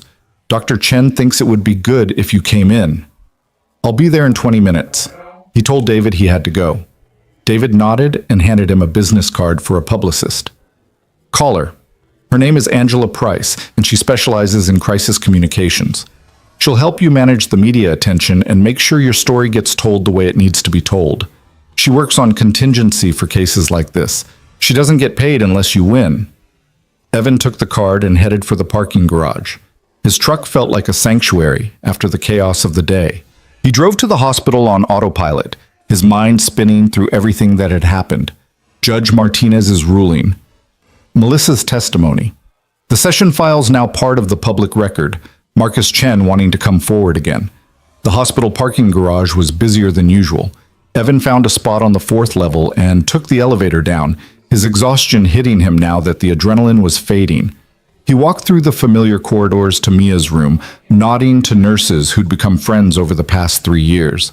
Mia's room was dark except for the glow of the television. She was propped up on pillows, her oxygen cannula in place, watching the news. When Evan entered, she muted the volume. "Daddy, you won." He sat down beside her bed. "We won one hearing, sweetheart. There's still a lot more to do." "But the judge said you were telling the truth. And that lady who sang the note said you were right." Mia's eyes were bright with something Evan hadn't seen in months, hope mixed with pride. "You're famous now, like really famous." "Fame isn't what matters." "I know, truth matters. Mom taught me that." Mia reached for his hand. "Are we going to be okay?" It was the question Evan had been asking himself for 3 years. The question that kept him awake at night and drove him to work multiple jobs and made him calculate medical costs in his sleep. And for the first time since Sarah died, he thought he might have an answer. "Yes," he said, "I think we are." Mia smiled and closed her eyes, settling back into her pillows. Within minutes, her breathing deepened into sleep. Evan sat there holding her hand, watching her chest rise and fall with the help of oxygen she shouldn't need, and thought about all the ways the world tried to silence ordinary people when they spoke truth to power. His phone buzzed with a text from Angela Price, the publicist David had recommended. "I've been following your case. I want to help. Call me when you're ready to tell your story the right way." Another text, this one from an unknown number. "Mr. Brooks, this is Amanda Chen from the New York Times. I'd like to interview you for a feature article about your case and the broader issues of fraud and exploitation in the charity sector. Please contact me at your earliest convenience." A third text from David. "Harper's team just filed a motion to seal the court records from today's hearing. They're trying to bury Melissa's testimony. We'll fight it, but thought you should know." Evan looked at his daughter, sleeping peacefully despite the machines and the uncertainty and the reality that without significant money soon, her heart would fail. He thought about Sarah, who'd taught her students that speaking up was worth the risk, even when the risk was everything. And he thought about the moment on that stage when he'd decided that some truths were too important to leave unspoken, even when staying silent would have been so much easier. His phone rang one more time, a Nashville area code he didn't recognize. Evan answered it quietly.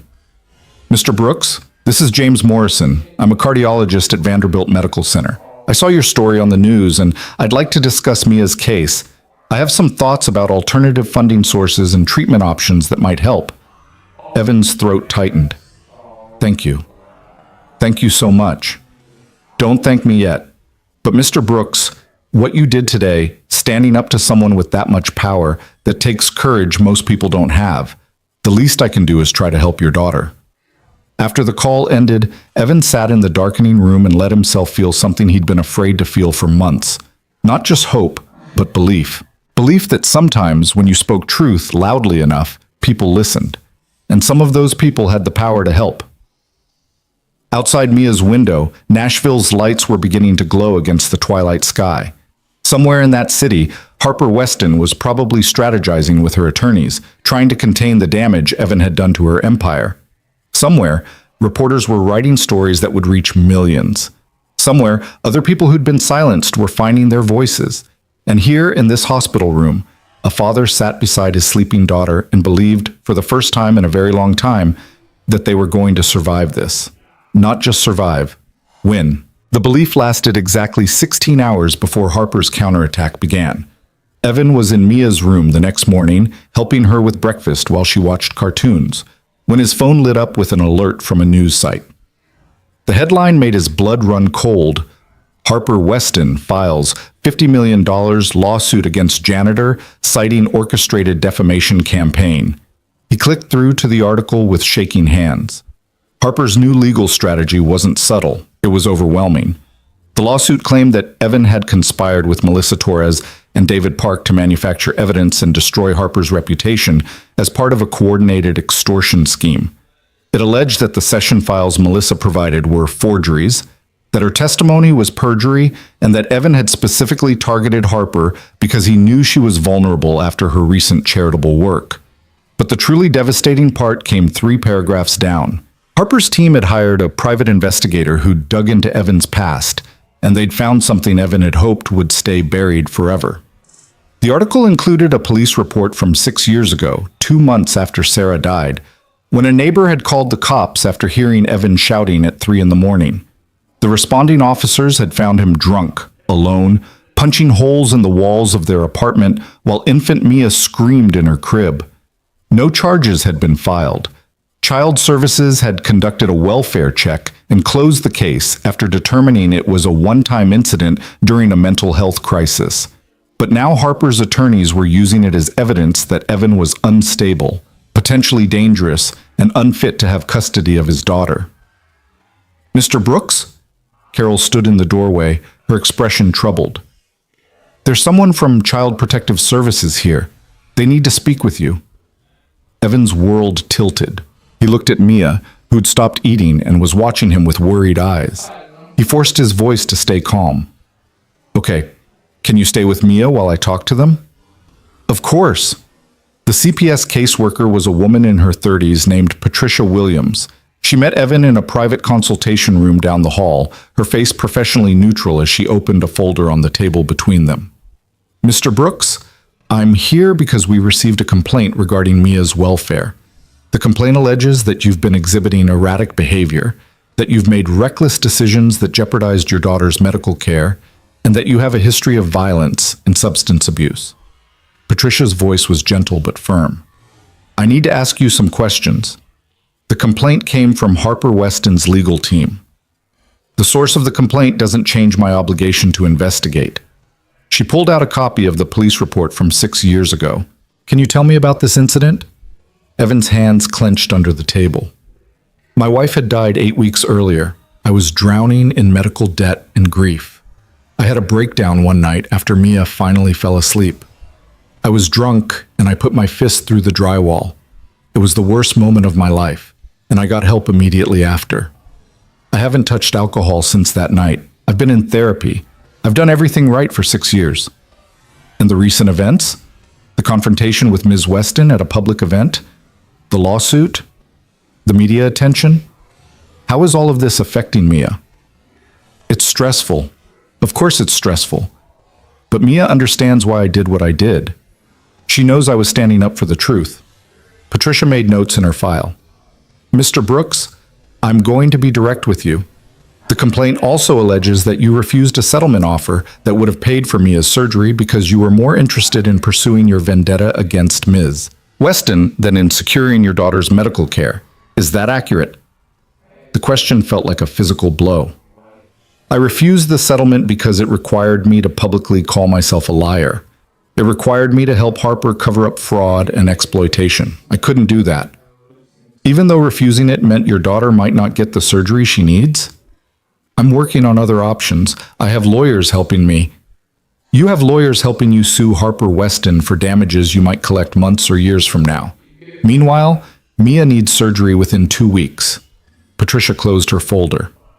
I'm not making any determinations today, but I'm opening a formal investigation into Mia's living situation and your ability to make decisions in her best interest. I'll be conducting interviews with hospital staff, reviewing her medical records, and speaking with Mia herself.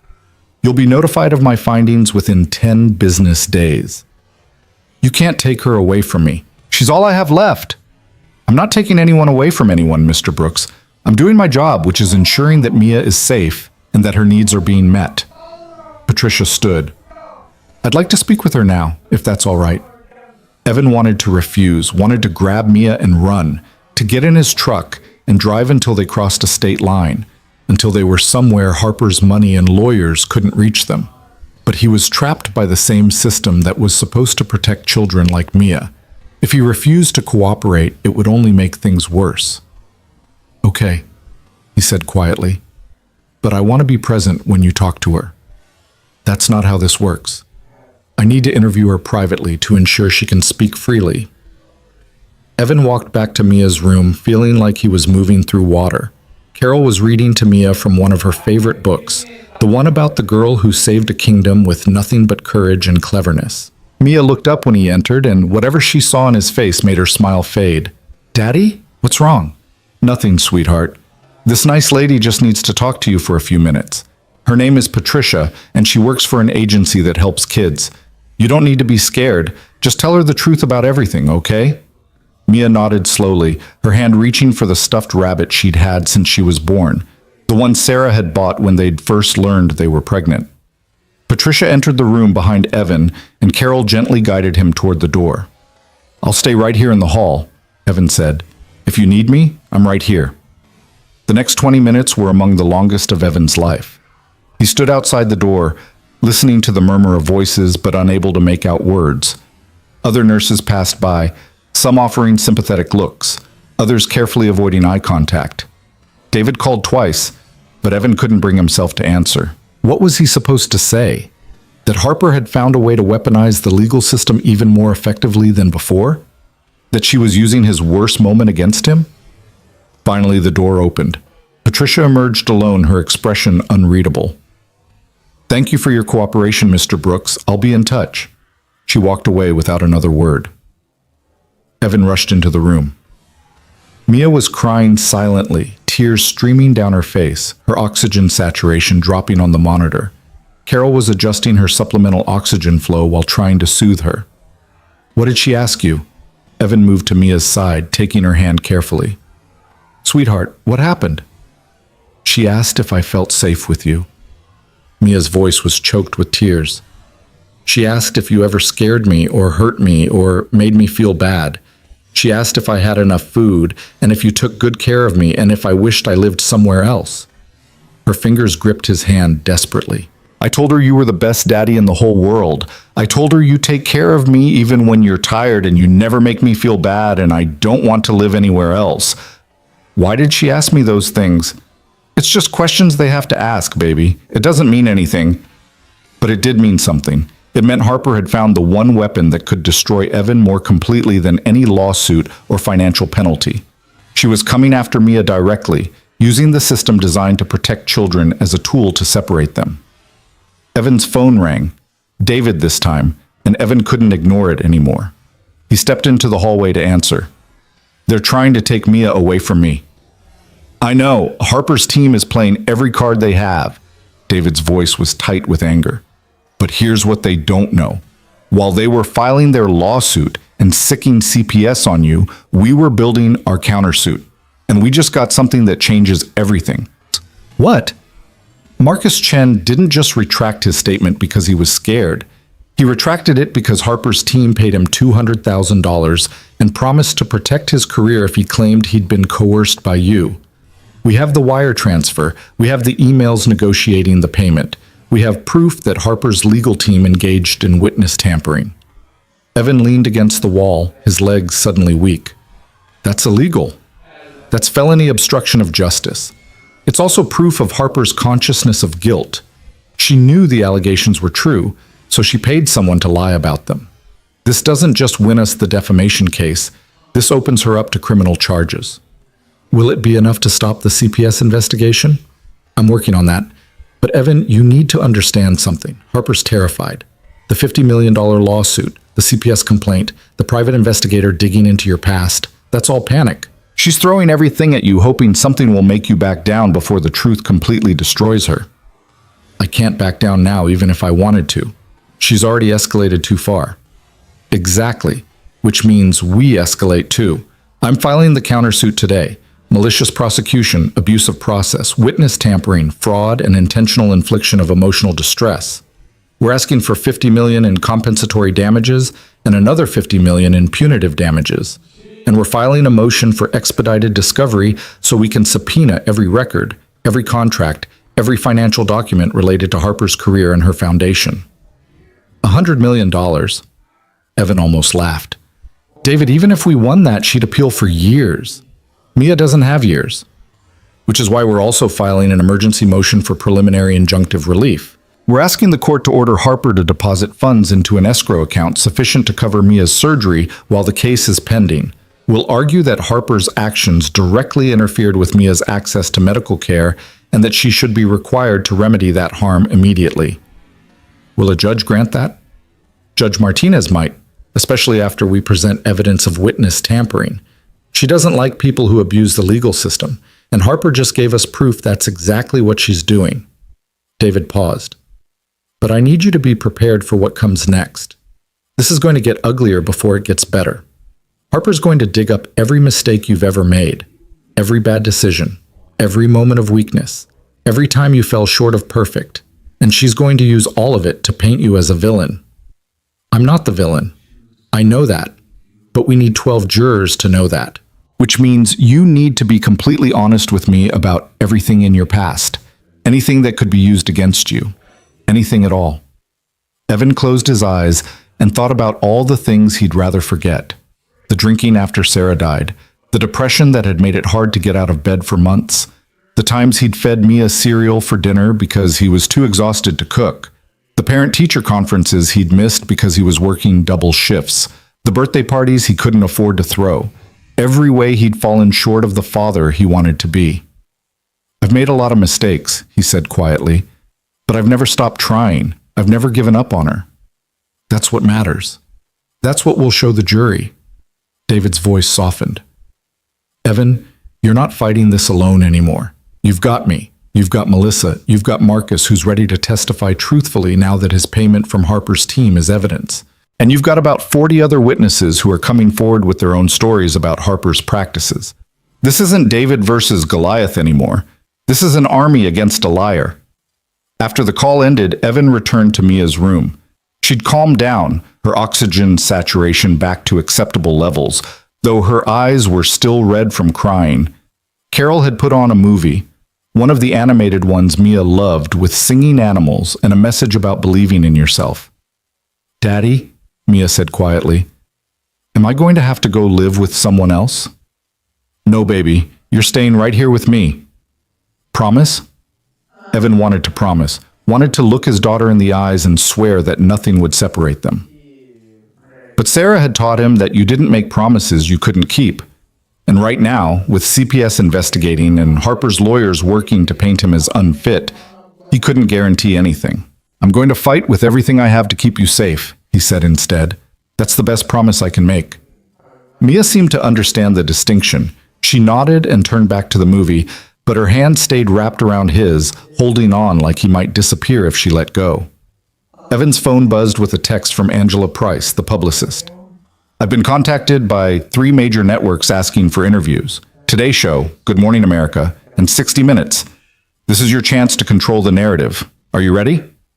Another text from Dr. Morrison at Vanderbilt. I've consulted with colleagues about Mia's case. We may be able to offer the surgery at a reduced cost through our charity care program. Let's talk specifics. A third text from an unknown number. Mr. Brooks, this is Rachel Freeman. I'm a former employee of the Children's Hope Foundation.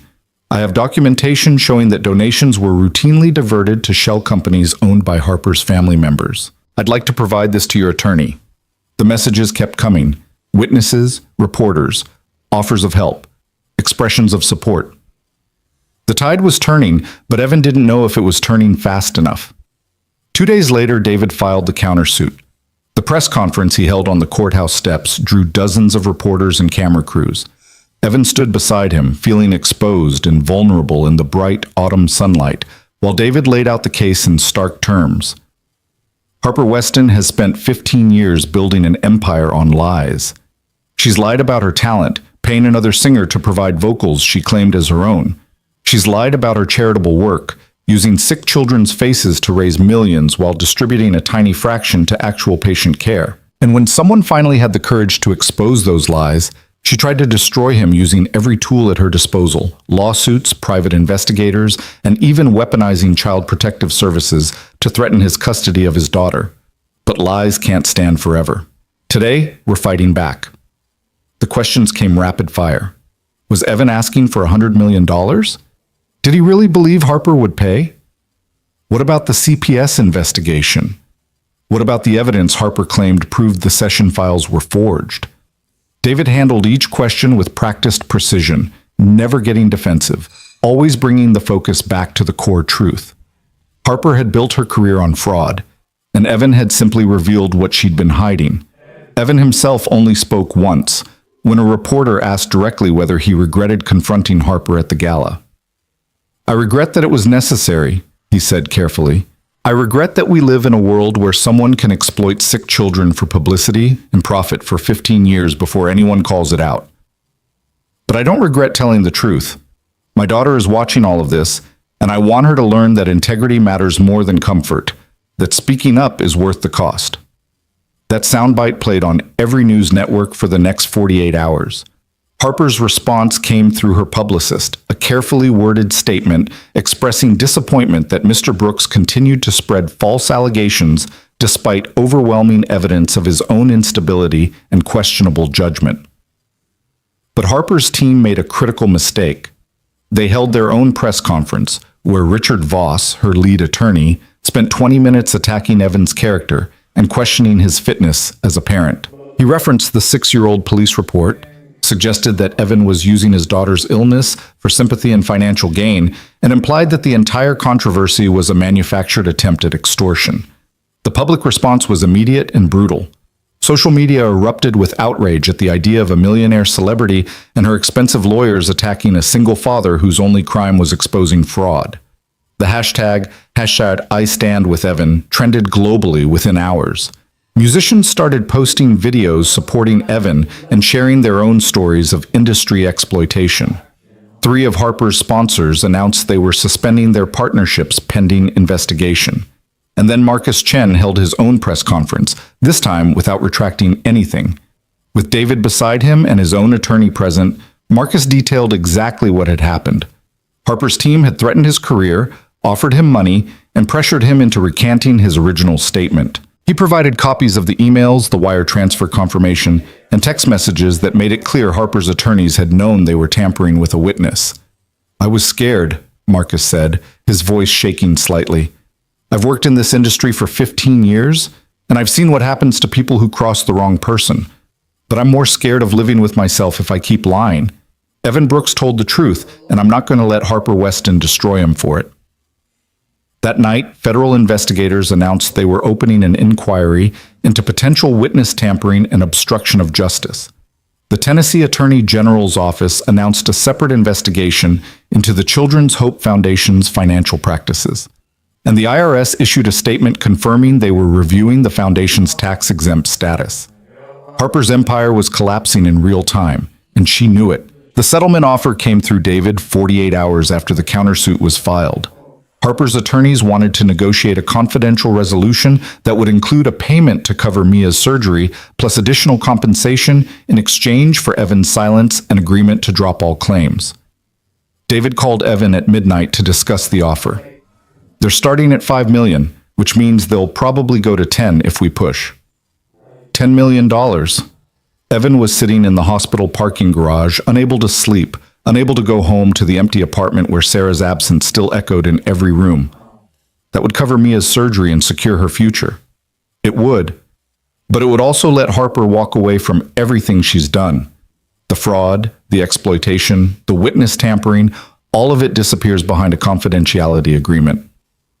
What do you think I should do? That's not my decision, but I'll tell you what I think will happen if we don't settle. This case goes to trial in about 8 months. During those 8 months, Harper's team will make your life miserable. They'll depose everyone you've ever known. They'll scrutinize every aspect of your life. They'll try to prove you're an unfit father, a failed musician with a grudge, someone who cynically exploited his sick daughter for attention and money. The CPS investigation will continue. The media attention will be relentless, and there's no guarantee we win at trial, even with all the evidence we have. And if we do win? If we win, we get a judgment for potentially $100 million in damages. Harper appeals, which takes another 2 years minimum. During that time, she pays nothing.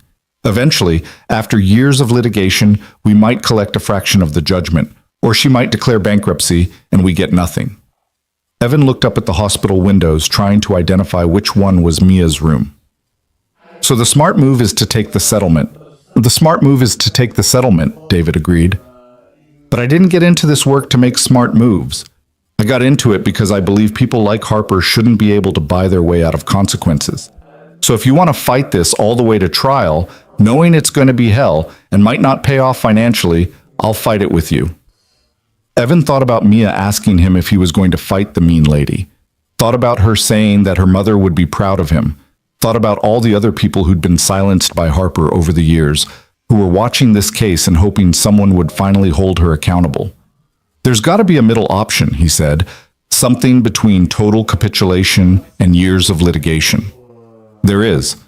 We counter their offer with conditions. Full payment for Mia's surgery deposited into escrow immediately, non-refundable.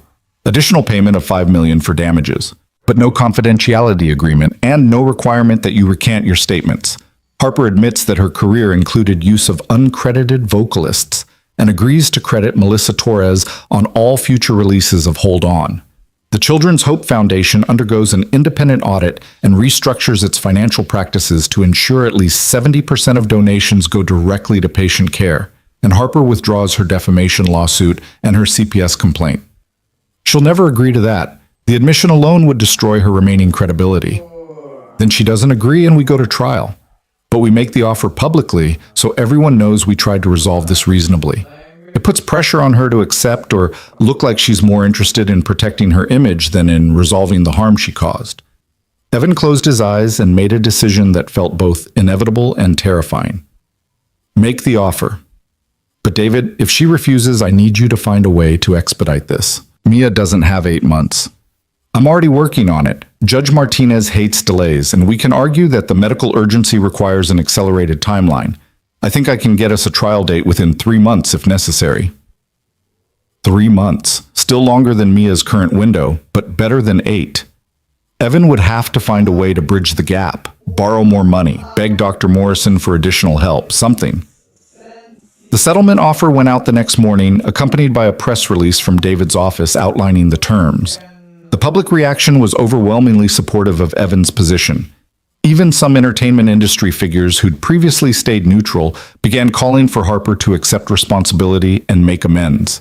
Harper's response came 36 hours later, delivered not through her attorneys but through a live interview on a major network morning show. She appeared perfectly styled, her makeup flawless, her expression carefully calibrated to convey both strength and vulnerability. "I've made mistakes," she told the interviewer, her voice trembling slightly. "I've worked in an industry that sometimes prioritizes perfection over honesty. And yes, I use studio enhancement on some of my recordings, something that every major artist does, but that we don't always talk about publicly. I should have been more transparent about that. But the characterization that I've built my entire career on fraud, that I've exploited sick children, that I've done any of the terrible things I'm being accused of, that's simply not true." The interviewer leaned forward. "What about Melissa Torres? What about her testimony that she recorded the vocals you've claimed as your own?" Melissa is a talented vocalist who did provide some support vocals on Hold On. But the characterization that she sang my signature note while I lip-synced or pretended it was my voice, that's a gross distortion of standard recording practices. Every record you've ever heard uses multiple vocal takes, studio enhancement, and collaborative artistry. That's not fraud. That's how music gets made. And the allegations about the Children's Hope Foundation? Harper's eyes glistened with what might have been genuine tears. That foundation is my pride and joy. We've helped hundreds of families access medical care they couldn't afford. Are we perfect? No. Could we do better with our overhead costs and administrative efficiency? Absolutely, and we're already implementing changes. But to suggest that I've been exploiting sick children, that I used Mia Brooks's illness for publicity, is the cruelest thing anyone has ever said about me. It was a masterful performance. Harper acknowledged just enough fault to seem reasonable while rejecting the core allegations as misunderstandings or distortions. She positioned herself as imperfect but well-meaning, a victim of an industry that demanded perfection and a legal system that allowed character assassination. The interview might have worked if not for what happened next. During the commercial break, someone leaked an audio recording to multiple news outlets simultaneously. It was Harper's voice, clearly identifiable, speaking to someone identified in the metadata as her business manager. "I don't care what it costs," Harper was saying. "Find everything on this guy, every bad decision, every weakness, every skeleton in his closet. And if you can't find enough, manufacture something. I want him destroyed so thoroughly that no one will ever believe another word he says."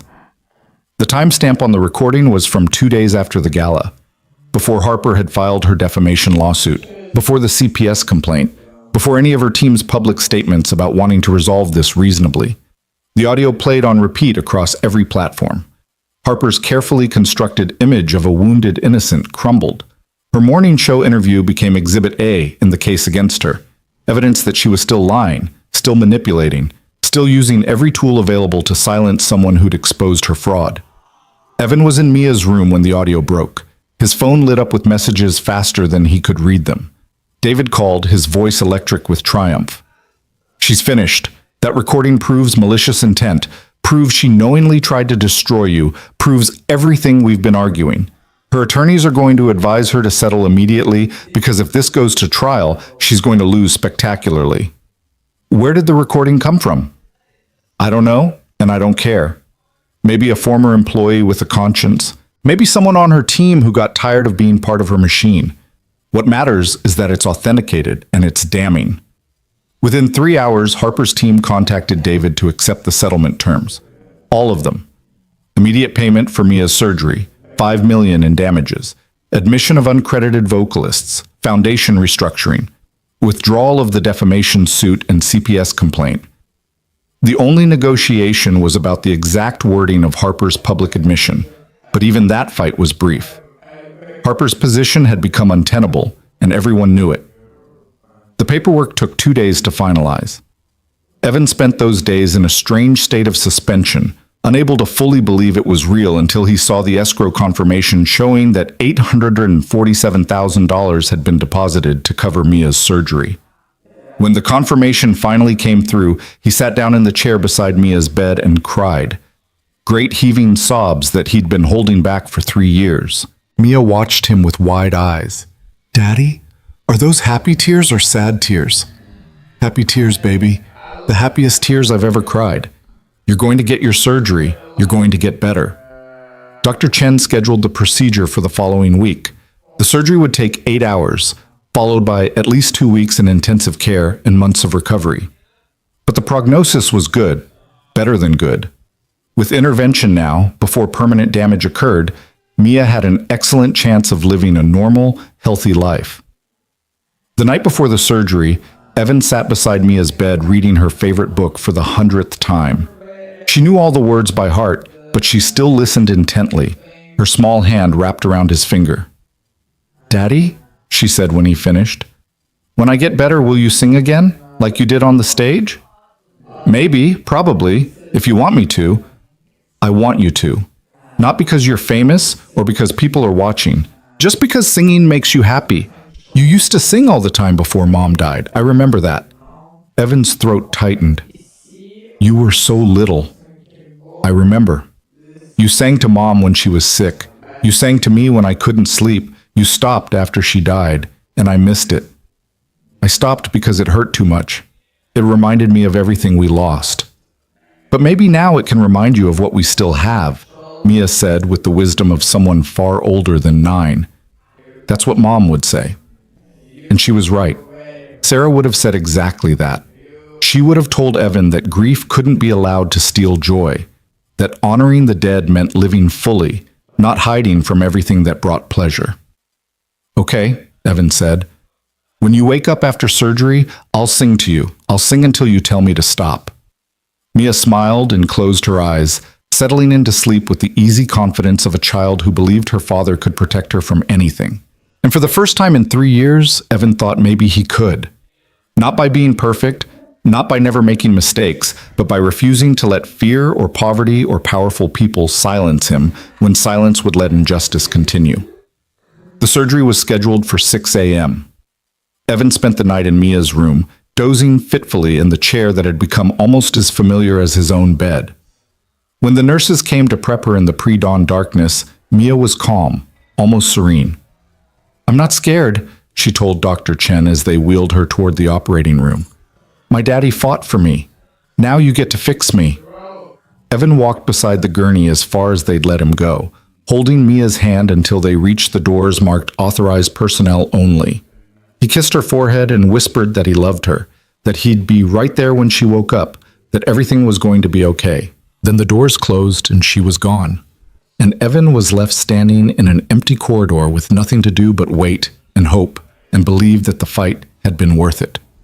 8 hours later, Dr. Chen emerged from the operating room still in her surgical scrubs, her mask pulled down around her neck. Her expression told Evan everything he needed to know before she spoke. The surgery went perfectly. We repaired the valve, reinforced the surrounding tissue, and her heart is responding beautifully. She's going to be in intensive care for a while, but Mr. Brooks, your daughter is going to be fine. She's going to have a normal, healthy life. Evan's knees buckled. He caught himself against the wall, and Dr. Chen steadied him with a firm hand on his shoulder. She's going to be fine, Dr. Chen repeated. You did this. You fought for her, and you won. Evan stood outside the intensive care unit for 20 minutes before they'd let him see her, his legs still unsteady, his mind trying to process what Dr. Chen had said. Mia was going to be fine. After 3 years of declining health and impossible choices and nights spent calculating costs he couldn't afford, his daughter was going to live a normal life. The weight of that reality was almost too much to carry. When they finally allowed him into the ICU, Mia looked impossibly small, surrounded by machines and monitors. A ventilator breathed for her, her chest rising and falling with mechanical precision. IV lines ran from both arms. Electrodes tracked her heart rhythm on screens that blinked and beeped with reassuring regularity. But beneath all the medical apparatus, Evan could see what mattered most. Her color was better. Her oxygen saturation steady at 98% without supplemental support beyond the ventilator, her heart tracing a strong, regular pattern across the monitor. She'll be on the ventilator for another 12 hours, the ICU nurse explained quietly. Then we'll try to extubate her if everything stays stable. You can talk to her even though she's sedated. Studies show patients can hear familiar voices, and it helps with recovery. Evan pulled a chair close to the bed and took Mia's hand carefully, mindful of the IV port. Her fingers were warm, her pulse strong beneath his touch. He thought about all the times he'd sat exactly like this over the past 3 years, holding her hand and wondering how much time they had left. Now, instead of counting down to loss, he was counting forward to life. Hey, baby girl, he said softly. You did it. Dr. Chen says the surgery went perfectly. Your heart is fixed. And when you wake up, everything is going to be different, better. You're going to be able to run and play and not get tired. You're going to be able to do all the things we've been dreaming about. His voice caught. And I'm going to sing to you, just like I promised. He stayed there for 6 hours, leaving only when the nurses insisted he needed to eat something. The hospital cafeteria was nearly empty at 3 in the afternoon, the lunch rush long over. Evan bought coffee and a sandwich he didn't taste, his mind still back in the ICU. His phone buzzed constantly with messages. David updating him on the settlement paperwork, Angela asking about scheduling interviews now that Mia's surgery was complete, reporters requesting statements, and dozens of messages from strangers offering support and sharing their own stories of fighting systems that seemed impossible to beat. One message stood out from the rest. It was from Marcus Chen, Harper's former sound engineer. "I heard about Mia's surgery. I'm so glad she's okay.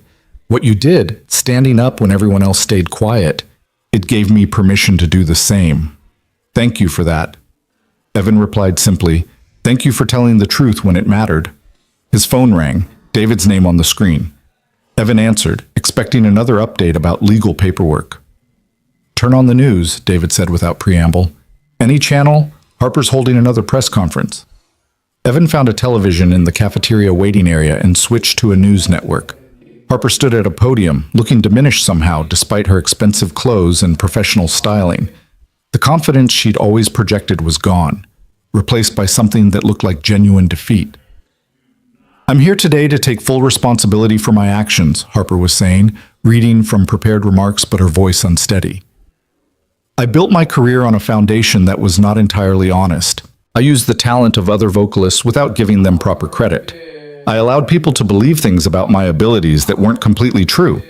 And when someone had the courage to expose those lies, I tried to destroy him rather than accepting accountability." The cameras flashed constantly. Reporters shifted in their seats, sensing something unprecedented happening. Evan Brooks did nothing wrong. He told the truth, and I tried to punish him for it using every weapon at my disposal. Lawyers, private investigators, even the child welfare system. I abused the legal process. I intimidated witnesses. I put an innocent man and his sick daughter through hell because I was more concerned with protecting my image than with being honest. Harper looked directly into the camera. "Evan, if you're watching this, I'm sorry. I'm sorry for what I did to you and to Mia. You deserved better. Everyone I lied to over the years deserved better." She paused, visibly gathering herself. "Effective immediately, I'm stepping back from my music career. I'm dissolving the Children's Hope Foundation and working with independent auditors to ensure that every dollar currently in that organization goes directly to patient care. I'm also establishing a new fund, independent of me, that will support families facing medical costs they can't afford. The fund will be seeded with $10 million of my own money, and it will be managed by a board that doesn't include me or anyone connected to my business interests."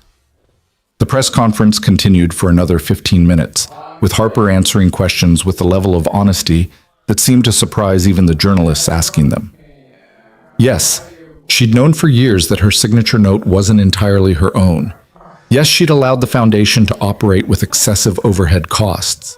Yes, she'd tried to silence people who knew the truth. By the time she finished, Harper Weston's career was effectively over, but she'd at least managed to end it with something resembling integrity. "She didn't have to do that," Evan said to David over the phone. "The settlement didn't require a public confession like that." "No, but her lawyers probably advised it. Get ahead of the criminal investigation by showing remorse. Make herself less of a target for federal prosecutors by cooperating and making amends." David paused. "But honestly, I think part of it might be genuine. I think carrying that lie for 15 years wore her down, and having it exposed was almost a relief." "I'm supposed to feel sorry for her?" "You're supposed to feel however you feel. But Evan, you won. Not just the lawsuit, not just the settlement. You won the bigger fight. You proved that ordinary people can hold powerful ones accountable. That truth matters more than money, that speaking up is worth the risk." David's voice softened. "Your daughter is going to grow up knowing that her father had the courage to fight for what was right, even when it was terrifying. That's worth more than any settlement." After the call ended, Evan sat in the empty waiting area and thought about Sarah. She would have been proud of him, yes, but she also would have reminded him that the fight wasn't really about him. It was about all the people who'd been silenced before, all the families who'd been exploited by performative charity, all the artists whose work had been stolen and uncredited. Evan had just been the one who refused to stay quiet, and in doing so, he'd created space for others to speak their truth too. When he returned to the ICU, Mia was starting to wake up. The sedation was wearing off, and her eyes were fluttering open. The ICU nurse was already there, checking her vitals and preparing to remove the ventilator. "She's doing beautifully," the nurse said. strong enough to breathe on her own. Dr. Chen will be here in a few minutes to extubate her. Evan moved to Mia's side and took her hand. Her fingers squeezed his weakly, and her eyes found his face. He could see the question there, the fear that something had gone wrong. "You're okay," he said immediately. "The surgery worked perfectly. Your heart is fixed, baby. You're going to be okay." Tears leaked from the corners of Mia's eyes, running down into her hair. Evan wiped them away gently, careful not to disturb any of the equipment. "I know it's uncomfortable. They're going to take the breathing tube out soon, and then you'll be able to talk. But right now, you just need to rest and let your body heal." Dr. Chen arrived and assessed Mia's readiness for extubation. Within minutes, the ventilator was removed, and Mia was breathing on her own, really on her own, without the labored effort that had marked every breath for the past year. Her oxygen saturation held steady at 97%. Her heart rate was strong and regular. Everything was working the way it was supposed to work. "Daddy," Mia whispered, her voice hoarse from the tube, "did you win?" "We won, sweetheart. We won everything." "Is the mean lady still mean?" Evan thought about Harper's press conference, about the public confession, and the dissolution of her foundation and the $10 million she'd committed to helping other families. "I think she's trying to be better. That's all anyone can do when they've made mistakes. Try to be better." Mia's eyes drifted closed again, exhaustion pulling her back towards sleep. But before she went under, she whispered, "You promised to sing when I woke up." So Evan sang. Quietly, so as not to disturb the other ICU patients, he sang the lullaby Sarah used to sing to Mia when she was a baby. His voice was rusty from disuse, cracking on the higher notes, but it didn't matter. What mattered was the promise kept, the connection maintained, the life they were going to get to continue living together. The ICU nurse smiled at him from across the room. "You've got a beautiful voice. I used to do this professionally, a long time ago. Maybe you should do it again. The world needs more beauty, especially after everything you've been through." The next 2 weeks passed in a blur of hospital routines and gradual improvement. Mia moved from ICU to the regular cardiac floor after 3 days. Her chest tubes came out, her pain medication was reduced. The incision across her sternum began to heal, leaving a scar that would fade but never completely disappear, a permanent reminder of what she'd survived. Visitors came and went. David stopped by with updates on the settlement distribution and news that the federal investigation into Harper's business practices was expanding. Melissa Torres visited with flowers and a card signed by dozens of session musicians thanking Evan for exposing an industry practice that had exploited them for years. Dr. Reeves, reinstated after the hospital board reversed their decision under public pressure, came by to check on Mia's progress and tell Evan he'd always believed they'd get through this. Angela Price, the publicist, arranged for Evan to do a handful of carefully selected interviews. He appeared on morning shows and news programs, telling his story not as a victim, but as someone who'd simply refused to accept that powerful people got to write their own truth. The interviews went viral, spawning countless think pieces about power dynamics, industry fraud, and the importance of speaking up even when silence seemed safer. But the interview that mattered most to Evan was the one he did with a small nonprofit organization that helped families navigate pediatric medical crises. He talked about the impossible choices he'd faced, the systems that had failed them, and the moment when he decided that protecting his integrity was more important than protecting himself from consequences. The interview was shared millions of times, and within a week, the nonprofit had received enough donations to help 50 families access care they couldn't afford. "You started something," Angela told him during a phone call. "People are paying attention now to how charitable foundations actually operate. Congress is talking about requiring transparency in overhead costs. The IRS is reviewing tax-exempt status for organizations with excessive administrative expenses. You didn't just win your case, you changed the system." Evan wasn't sure about that. Systems were big and resistant to change. But if even a few families didn't have to go through what he'd gone through, if even a few sick children got the help they needed without their faces being exploited for publicity, then maybe it had been worth it.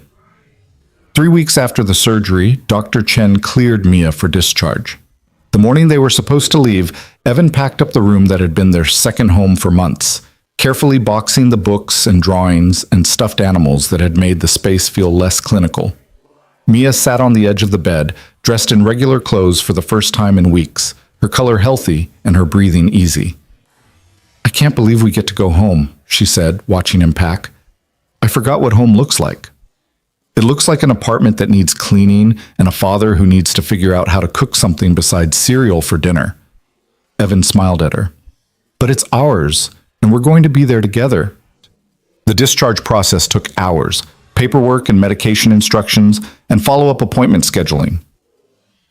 But finally, a nurse wheeled Mia out to the hospital entrance where Evan's truck waited. Mia insisted on walking the last few steps herself, her legs steady despite weeks of bed rest and major surgery. They drove home through Nashville streets that felt both familiar and strange. Everything looked different somehow, sharper and more vivid than Evan remembered. Or maybe he was different, changed by everything that had happened. Their apartment was exactly as he'd left it, small and shabby, with furniture that had seen better days and walls that needed painting. But it was clean and safe, and Mia's room was waiting for her, decorated with the princess bedspread Sarah had bought years ago. "Can I sleep in my own bed tonight?" Mia asked. "Not a hospital bed, my actual bed. You can sleep in your own bed every night from now on." That first night home, Evan made spaghetti, one of the few meals he could cook reliably, and they ate at their tiny kitchen table, talking about normal things like what books Mia wanted to read and whether they should get a pet once she was fully recovered. It was extraordinarily ordinary, and Evan had never been so grateful for ordinary in his entire life. After dinner, he tucked Mia into her bed and sat beside her like he'd done thousands of times before. She was already half asleep, exhausted from the excitement of coming home. "Daddy?" she murmured. "What happens now?" "Now we live. We do all the things we couldn't do before. We make plans for the future without being scared." "And you'll keep singing?" "I'll keep singing." "Good." Her eyes closed. "Mom would want you to keep singing." After Mia fell asleep, Evan went to his own room. The room he'd shared with Sarah, the room where he'd spent so many sleepless nights worrying about Mia and money and impossible choices. He pulled out his old guitar from the closet, the one he hadn't touched since Sarah's funeral. The strings needed replacing and the body had some scratches, but it was still functional. He tuned it slowly, his fingers remembering the patterns even after years of neglect. Then he started to play, quietly, so as not to wake Mia, working through songs he'd written years ago and never recorded. Some were about love and loss. Others were about hope and survival. All of them were true in ways that his younger self couldn't have understood, but that made perfect sense now. The next morning, David called with news that the settlement funds had been fully distributed. The $5 million in damages had been deposited into an account in Evan's name, minus legal fees and taxes. It was more money than Evan had ever imagined having, enough to secure Mia's future and his own. "What are you going to do with it?" David asked. Evan had been thinking about that question for days. "I'm going to invest most of it for Mia's future, college, medical costs if she needs them, whatever she wants to do with her life. But I'm also going to use some of it to start a fund for other families, something like what Harper promised, but actually functional. Small grants to help cover the gap between what insurance pays and what medical care actually costs." "That's exactly what Sarah would want you to do." "I know." 2 months after coming home from the hospital, Evan received an email from an independent record label based in East Nashville. They'd seen his story, heard him sing on the viral videos from the gala, and wanted to know if he'd be interested in recording an album. Not a mainstream pop album designed for radio play, but something authentic, songs about real life, real struggle, real hope. "We know you've been away from music for a long time," the email read, "but we think your voice and your story deserve to be heard. If you're interested in making music on your terms, we'd love to talk." Evan showed the email to Mia, who was sitting at the kitchen table doing homework. Actual homework from an actual school she'd been able to start attending now that her health was stable. "Are you going to do it?" she asked. "I don't know. What do you think?" "I think you should do whatever makes you happy. You spent a long time making sure I could be happy. Now it's your turn." So Evan took the meeting.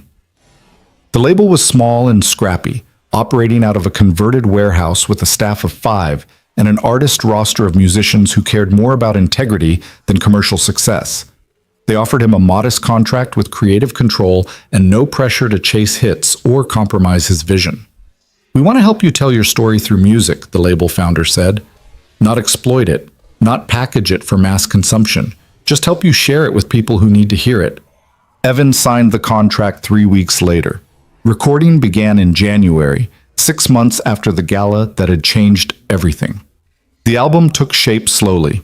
11 songs about loss and love and fighting for what matters and finding your voice when systems try to silence you. Evan wrote most of the songs himself, working late at night after Mia went to sleep, pouring everything he'd learned and felt and survived into melodies and lyrics. The label wanted to include a recording of "Hold On," the song that had started everything. But instead of copying Harper's version, they stripped it down to just Evan's voice and acoustic guitar, letting the raw emotion carry the performance. At the end of the track, Melissa Torres added harmony vocals, her name prominently listed in the credits this time, her contribution acknowledged and celebrated. When the album was finished, the label scheduled a small release show at the Bluebird Cafe, the intimate venue where countless Nashville careers had begun. Tickets sold out in hours. Not because Evan was famous, but because his story had resonated with so many people who'd felt powerless against systems designed to keep them quiet. The night of the show, Evan stood backstage feeling the same nervous energy he'd felt years ago before his first televised performance. But this time was different. This time, he wasn't performing to impress judges or win competitions. He was singing because he had something to say, and people wanted to hear it. Mia sat in the front row, healthy and whole, her smile bright enough to light the entire room. Beside her were David and Jenny, Marcus Chen and Melissa Torres, Dr. Reeves and Dr. Chen, Angela Price, and dozens of other people who'd been part of their journey. The crowd was small, maybe 100 people crammed into the tiny venue, but they were present in a way that audiences at massive concerts often weren't. Evan walked onto the stage with his guitar, and no elaborate production, no backup band, no tricks or enhancements, just him and the truth of his voice. "Thank you all for being here," he said into the microphone. 9 months ago, I was working as a janitor at the Ryman Auditorium, trying to figure out how to pay for my daughter's heart surgery. I wasn't thinking about making music or speaking truth to power or any of the things that ended up happening. I was just trying to survive. But sometimes survival requires speaking up, even when you're terrified of the consequences. So that's what I did. And everything that happened after, the good and the bad and the impossible, it all started with refusing to stay quiet. He started playing, and the crowd fell silent. The songs poured out one after another, each one telling part of the story. Songs about Sarah and grief that never completely heals. Songs about Mia and the love that makes impossible things possible. Songs about standing up to power and discovering that ordinary people have more strength than they realize. When he performed "Hold On," the entire audience sang along on the chorus. Not Harper's version that they'd heard on the radio for years, but this new version that acknowledged the collaboration and credited everyone who'd contributed to its creation. Melissa stood up and joined him for the final chorus, their voices blending in harmony that was more beautiful for being honest about its collaborative nature. The show ended after an hour, with Evan's voice tired but satisfied. The applause was thunderous for such a small space, and people stood without being asked, showing appreciation not just for the music, but for everything it represented. After the show, people lined up to thank Evan personally. Some shared their own stories of fighting medical systems or speaking up against workplace injustice or finding courage in unexpected moments. Others simply wanted to shake his hand and tell him that his refusal to stay quiet had inspired them to find their own voices. One woman approached with tears in her eyes. "My daughter has the same heart condition as Mia. We couldn't afford the surgery, and our insurance keeps denying coverage. I saw your story, and I started fighting back instead of just accepting their decisions. Last week, they finally approved it. She has her surgery next month. Thank you for showing me that fighting was possible." Evan felt his own tears rising. "Thank you for telling me. That's what all of this was supposed to be about, making it possible for other families." When the venue finally emptied, Evan found Mia waiting by the stage, her energy flagging but her smile persistent. He picked her up. She was getting big for that, but he did it anyway, and carried her toward the exit. "I'm proud of you, Daddy," she said, her head resting on his shoulder. "You sounded like you did before when Mom was here. Happy." "I am happy. For the first time in a long time, I'm actually happy." The album released 2 weeks later to critical acclaim and modest commercial success. It didn't hit the top of the charts or win mainstream awards, but it found its audience, people who valued authenticity over production, truth over artifice, courage over comfort. The album sold steadily for months, generating enough income that Evan could quit his warehouse job and focus on music and being present for Mia. 6 months after the album release, Evan established the Sarah Brooks Memorial Fund with $2 million from his settlement. The fund provided grants to families facing medical costs for pediatric cardiac care, with a simple application process and no exploitation of the children's stories for publicity. The board consisted of doctors, social workers, and parents who'd navigated the system themselves. There were no executive salaries, no administrative bloat, just direct help for families who needed it. The fund helped 37 families in its first year. Evan visited several of them, meeting parents who reminded him of himself a year ago, exhausted, terrified, doing impossible math to try to save their children's lives. Some of them recognized him from the news. Others had no idea who he was and didn't care. They were just grateful for help. "This is what Harper's Foundation should have been," David said during a meeting to review the fund's first-year finances. "This is what charity looks like when it's actually about helping people instead of building someone's reputation." A year and a half after the surgery, Mia's cardiologist pronounced her fully recovered. Her heart function was normal, her activity level unrestricted, her prognosis excellent. She could run without getting tired, climb stairs without gasping, play with friends without needing to rest every few minutes. She was, in every meaningful way, a healthy child. "I want you to live like she's healthy," Dr. Chen told Evan during the final follow-up appointment.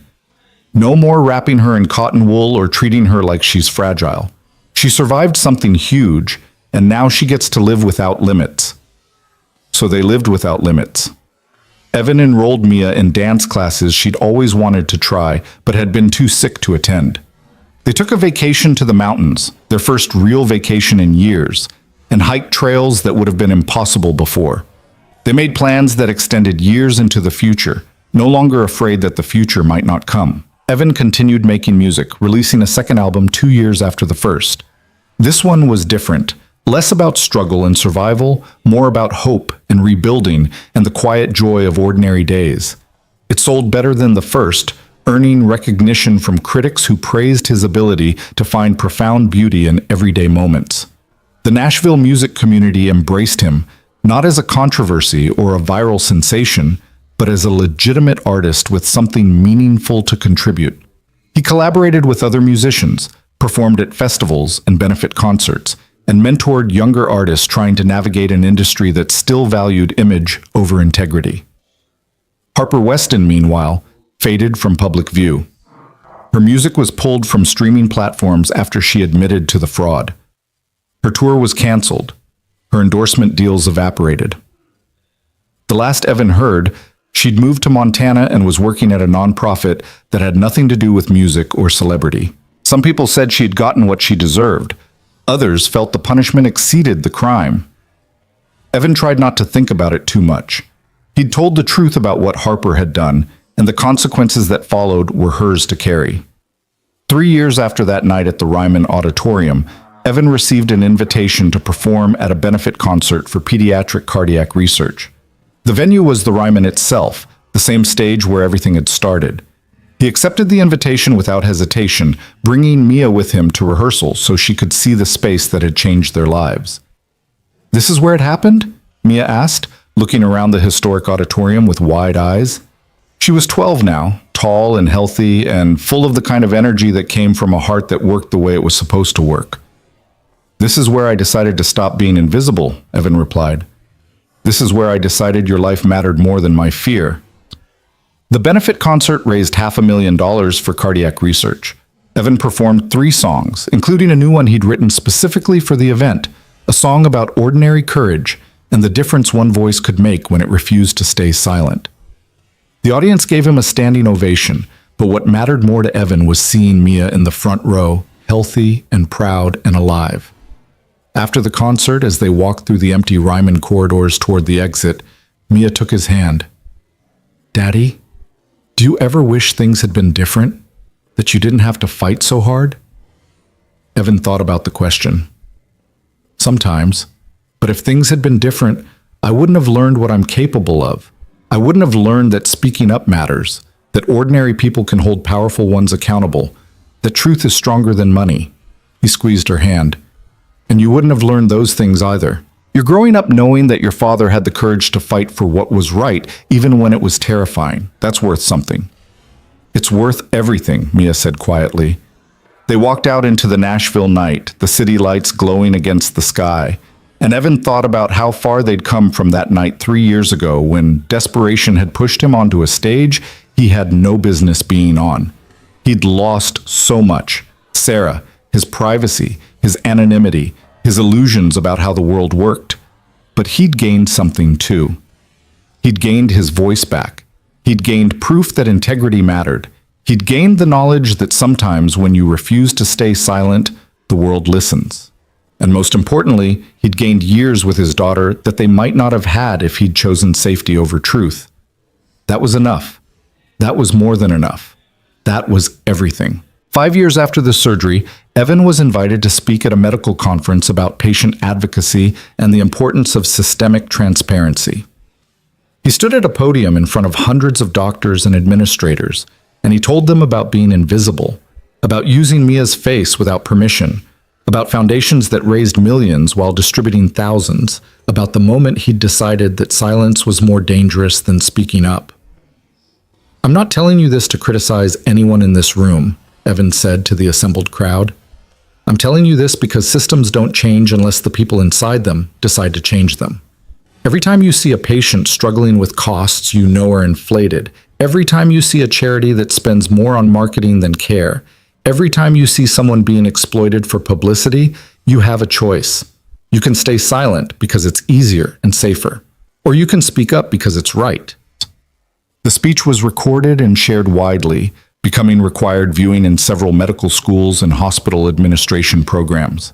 Evan received letters from doctors and nurses who said his story had inspired them to advocate more aggressively for their patients, to question policies that prioritize profit over care, to remember why they'd entered medicine in the first place. "You started a movement," Angela told him during one of their periodic check-ins. She still represented him, though his needs for a publicist had diminished as the media attention faded into something more sustainable. "I didn't start anything," Evan replied. "I just stopped pretending I didn't see what was wrong. Other people did the rest." But that wasn't entirely true, and he knew it. By speaking up when silence would have been easier, by fighting when surrender would have saved him pain, by choosing truth when lies would have been more comfortable, he'd shown other people that resistance was possible, that ordinary voices mattered, that the emperor really was naked, and someone just needed to be willing to say so. Mia graduated from middle school at the top of her class, healthy and thriving and dreaming about becoming a doctor herself someday. At her graduation ceremony, they asked her to give a speech representing her class. She stood at the microphone, no longer the frightened 9-year-old in a hospital bed, but a confident young woman who'd survived something terrible and come out stronger. 5 years ago, I was dying, Mia told the assembled students and parents. My heart was failing, and we couldn't afford the surgery to fix it. The system that was supposed to help us didn't. People who were supposed to use their power to make things better used it to make themselves look good instead. And then my dad did something that changed everything. He refused to stay quiet. He told the truth, even though it was scary and risky and could have cost us everything. And because he spoke up, I'm standing here today, alive, healthy, with a future that wouldn't have been possible if he'd chosen silence. She paused, looking directly at Evan in the audience. I learned from watching my dad that speaking up matters, that ordinary people can do extraordinary things when they decide the truth is more important than comfort, that courage isn't about not being scared, it's about being terrified and doing the right thing anyway. So whatever you do with your lives after you leave here today, remember that. Remember that your voice matters. Remember that staying silent when you see something wrong makes you part of the problem. Remember that sometimes the most important thing you can do is refuse to pretend you don't see what's right in front of you. The auditorium erupted in applause. Evan sat with tears streaming down his face, overwhelmed by pride and love and gratitude that they'd made it to this moment. Sarah would have been so proud. Not just of Mia's health or her academic success, but of the person she was becoming, someone who understood that survival meant more than just staying alive. It meant living with integrity. After the ceremony, families gathered outside for photos and celebrations. Evan stood with Mia while David took pictures, the two of them smiling in the June sunlight, the future stretching out before them bright and unlimited. "What do you want to do to celebrate?" Evan asked Mia. "Can we go to the Ryman? I want to stand on the stage where everything started. I want to see where you found your voice again." So they drove to the Ryman Auditorium, and through connections Evan had maintained over the years, they were allowed backstage when the building was closed to the public. They stood together on the stage where Evan had confronted Harper, where Melissa had testified, where truth had finally broken through years of carefully constructed lies. "Sing something," Mia said, "just for me, like you used to when I was little and couldn't sleep." So Evan sang. His voice echoed through the empty auditorium, filling the historic space with a song about love and loss and fighting for what matters and the unbreakable bond between fathers and daughters. Mia listened with her eyes closed, and when the song ended, she opened them with tears on her cheeks. "That was beautiful, Daddy. You're what's beautiful, sweetheart. You and the life we get to live together. Everything I fought for, everything I risked, it was all for this. For you standing here healthy and strong and ready to change the world." They left the Ryman as the sun was setting, painting the Nashville sky in shades of gold and crimson. Evan drove home through familiar streets, his daughter beside him, their future secure, their past transformed from tragedy into testimony.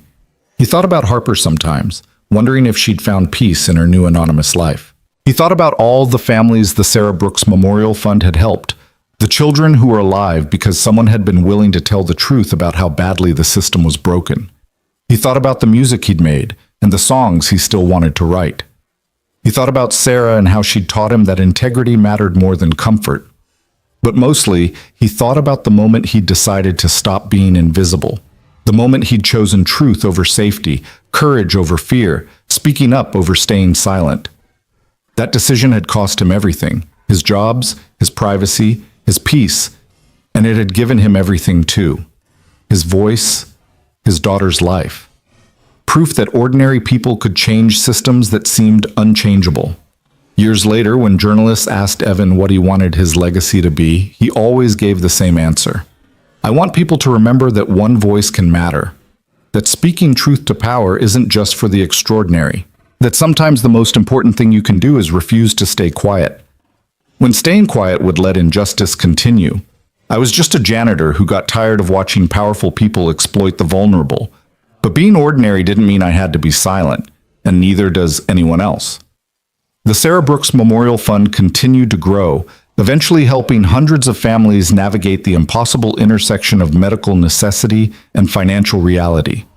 Marcus Chen became a vocal advocate for properly crediting session musicians and vocalists, working to change industry practices that had exploited artists for decades. Melissa Torres released her own album, finally receiving recognition for the talent that had been hidden behind Harper's name for so long. And in a small apartment in Nashville, a father and daughter lived their ordinary, extraordinary life, going to school and work, making music and memories, planning futures, and honoring the past. They lived with the knowledge that they'd survived something terrible and come through it not just intact but stronger. They lived with gratitude for every ordinary day, every healthy heartbeat, every moment they'd been given that they might not have had if fear had won. Because Evan Brooks had learned something that night at the Ryman Auditorium, something he carried with him every day. When ordinary people refuse to stay silent, when they speak truth regardless of consequences, when they choose integrity over safety, systems change. Not easily, not quickly, but inevitably. And sometimes that's all it takes to transform the world. Not a hero or a savior or someone extraordinary. Just one person who decides that some truths are too important to leave unspoken, even when speaking costs everything, especially then.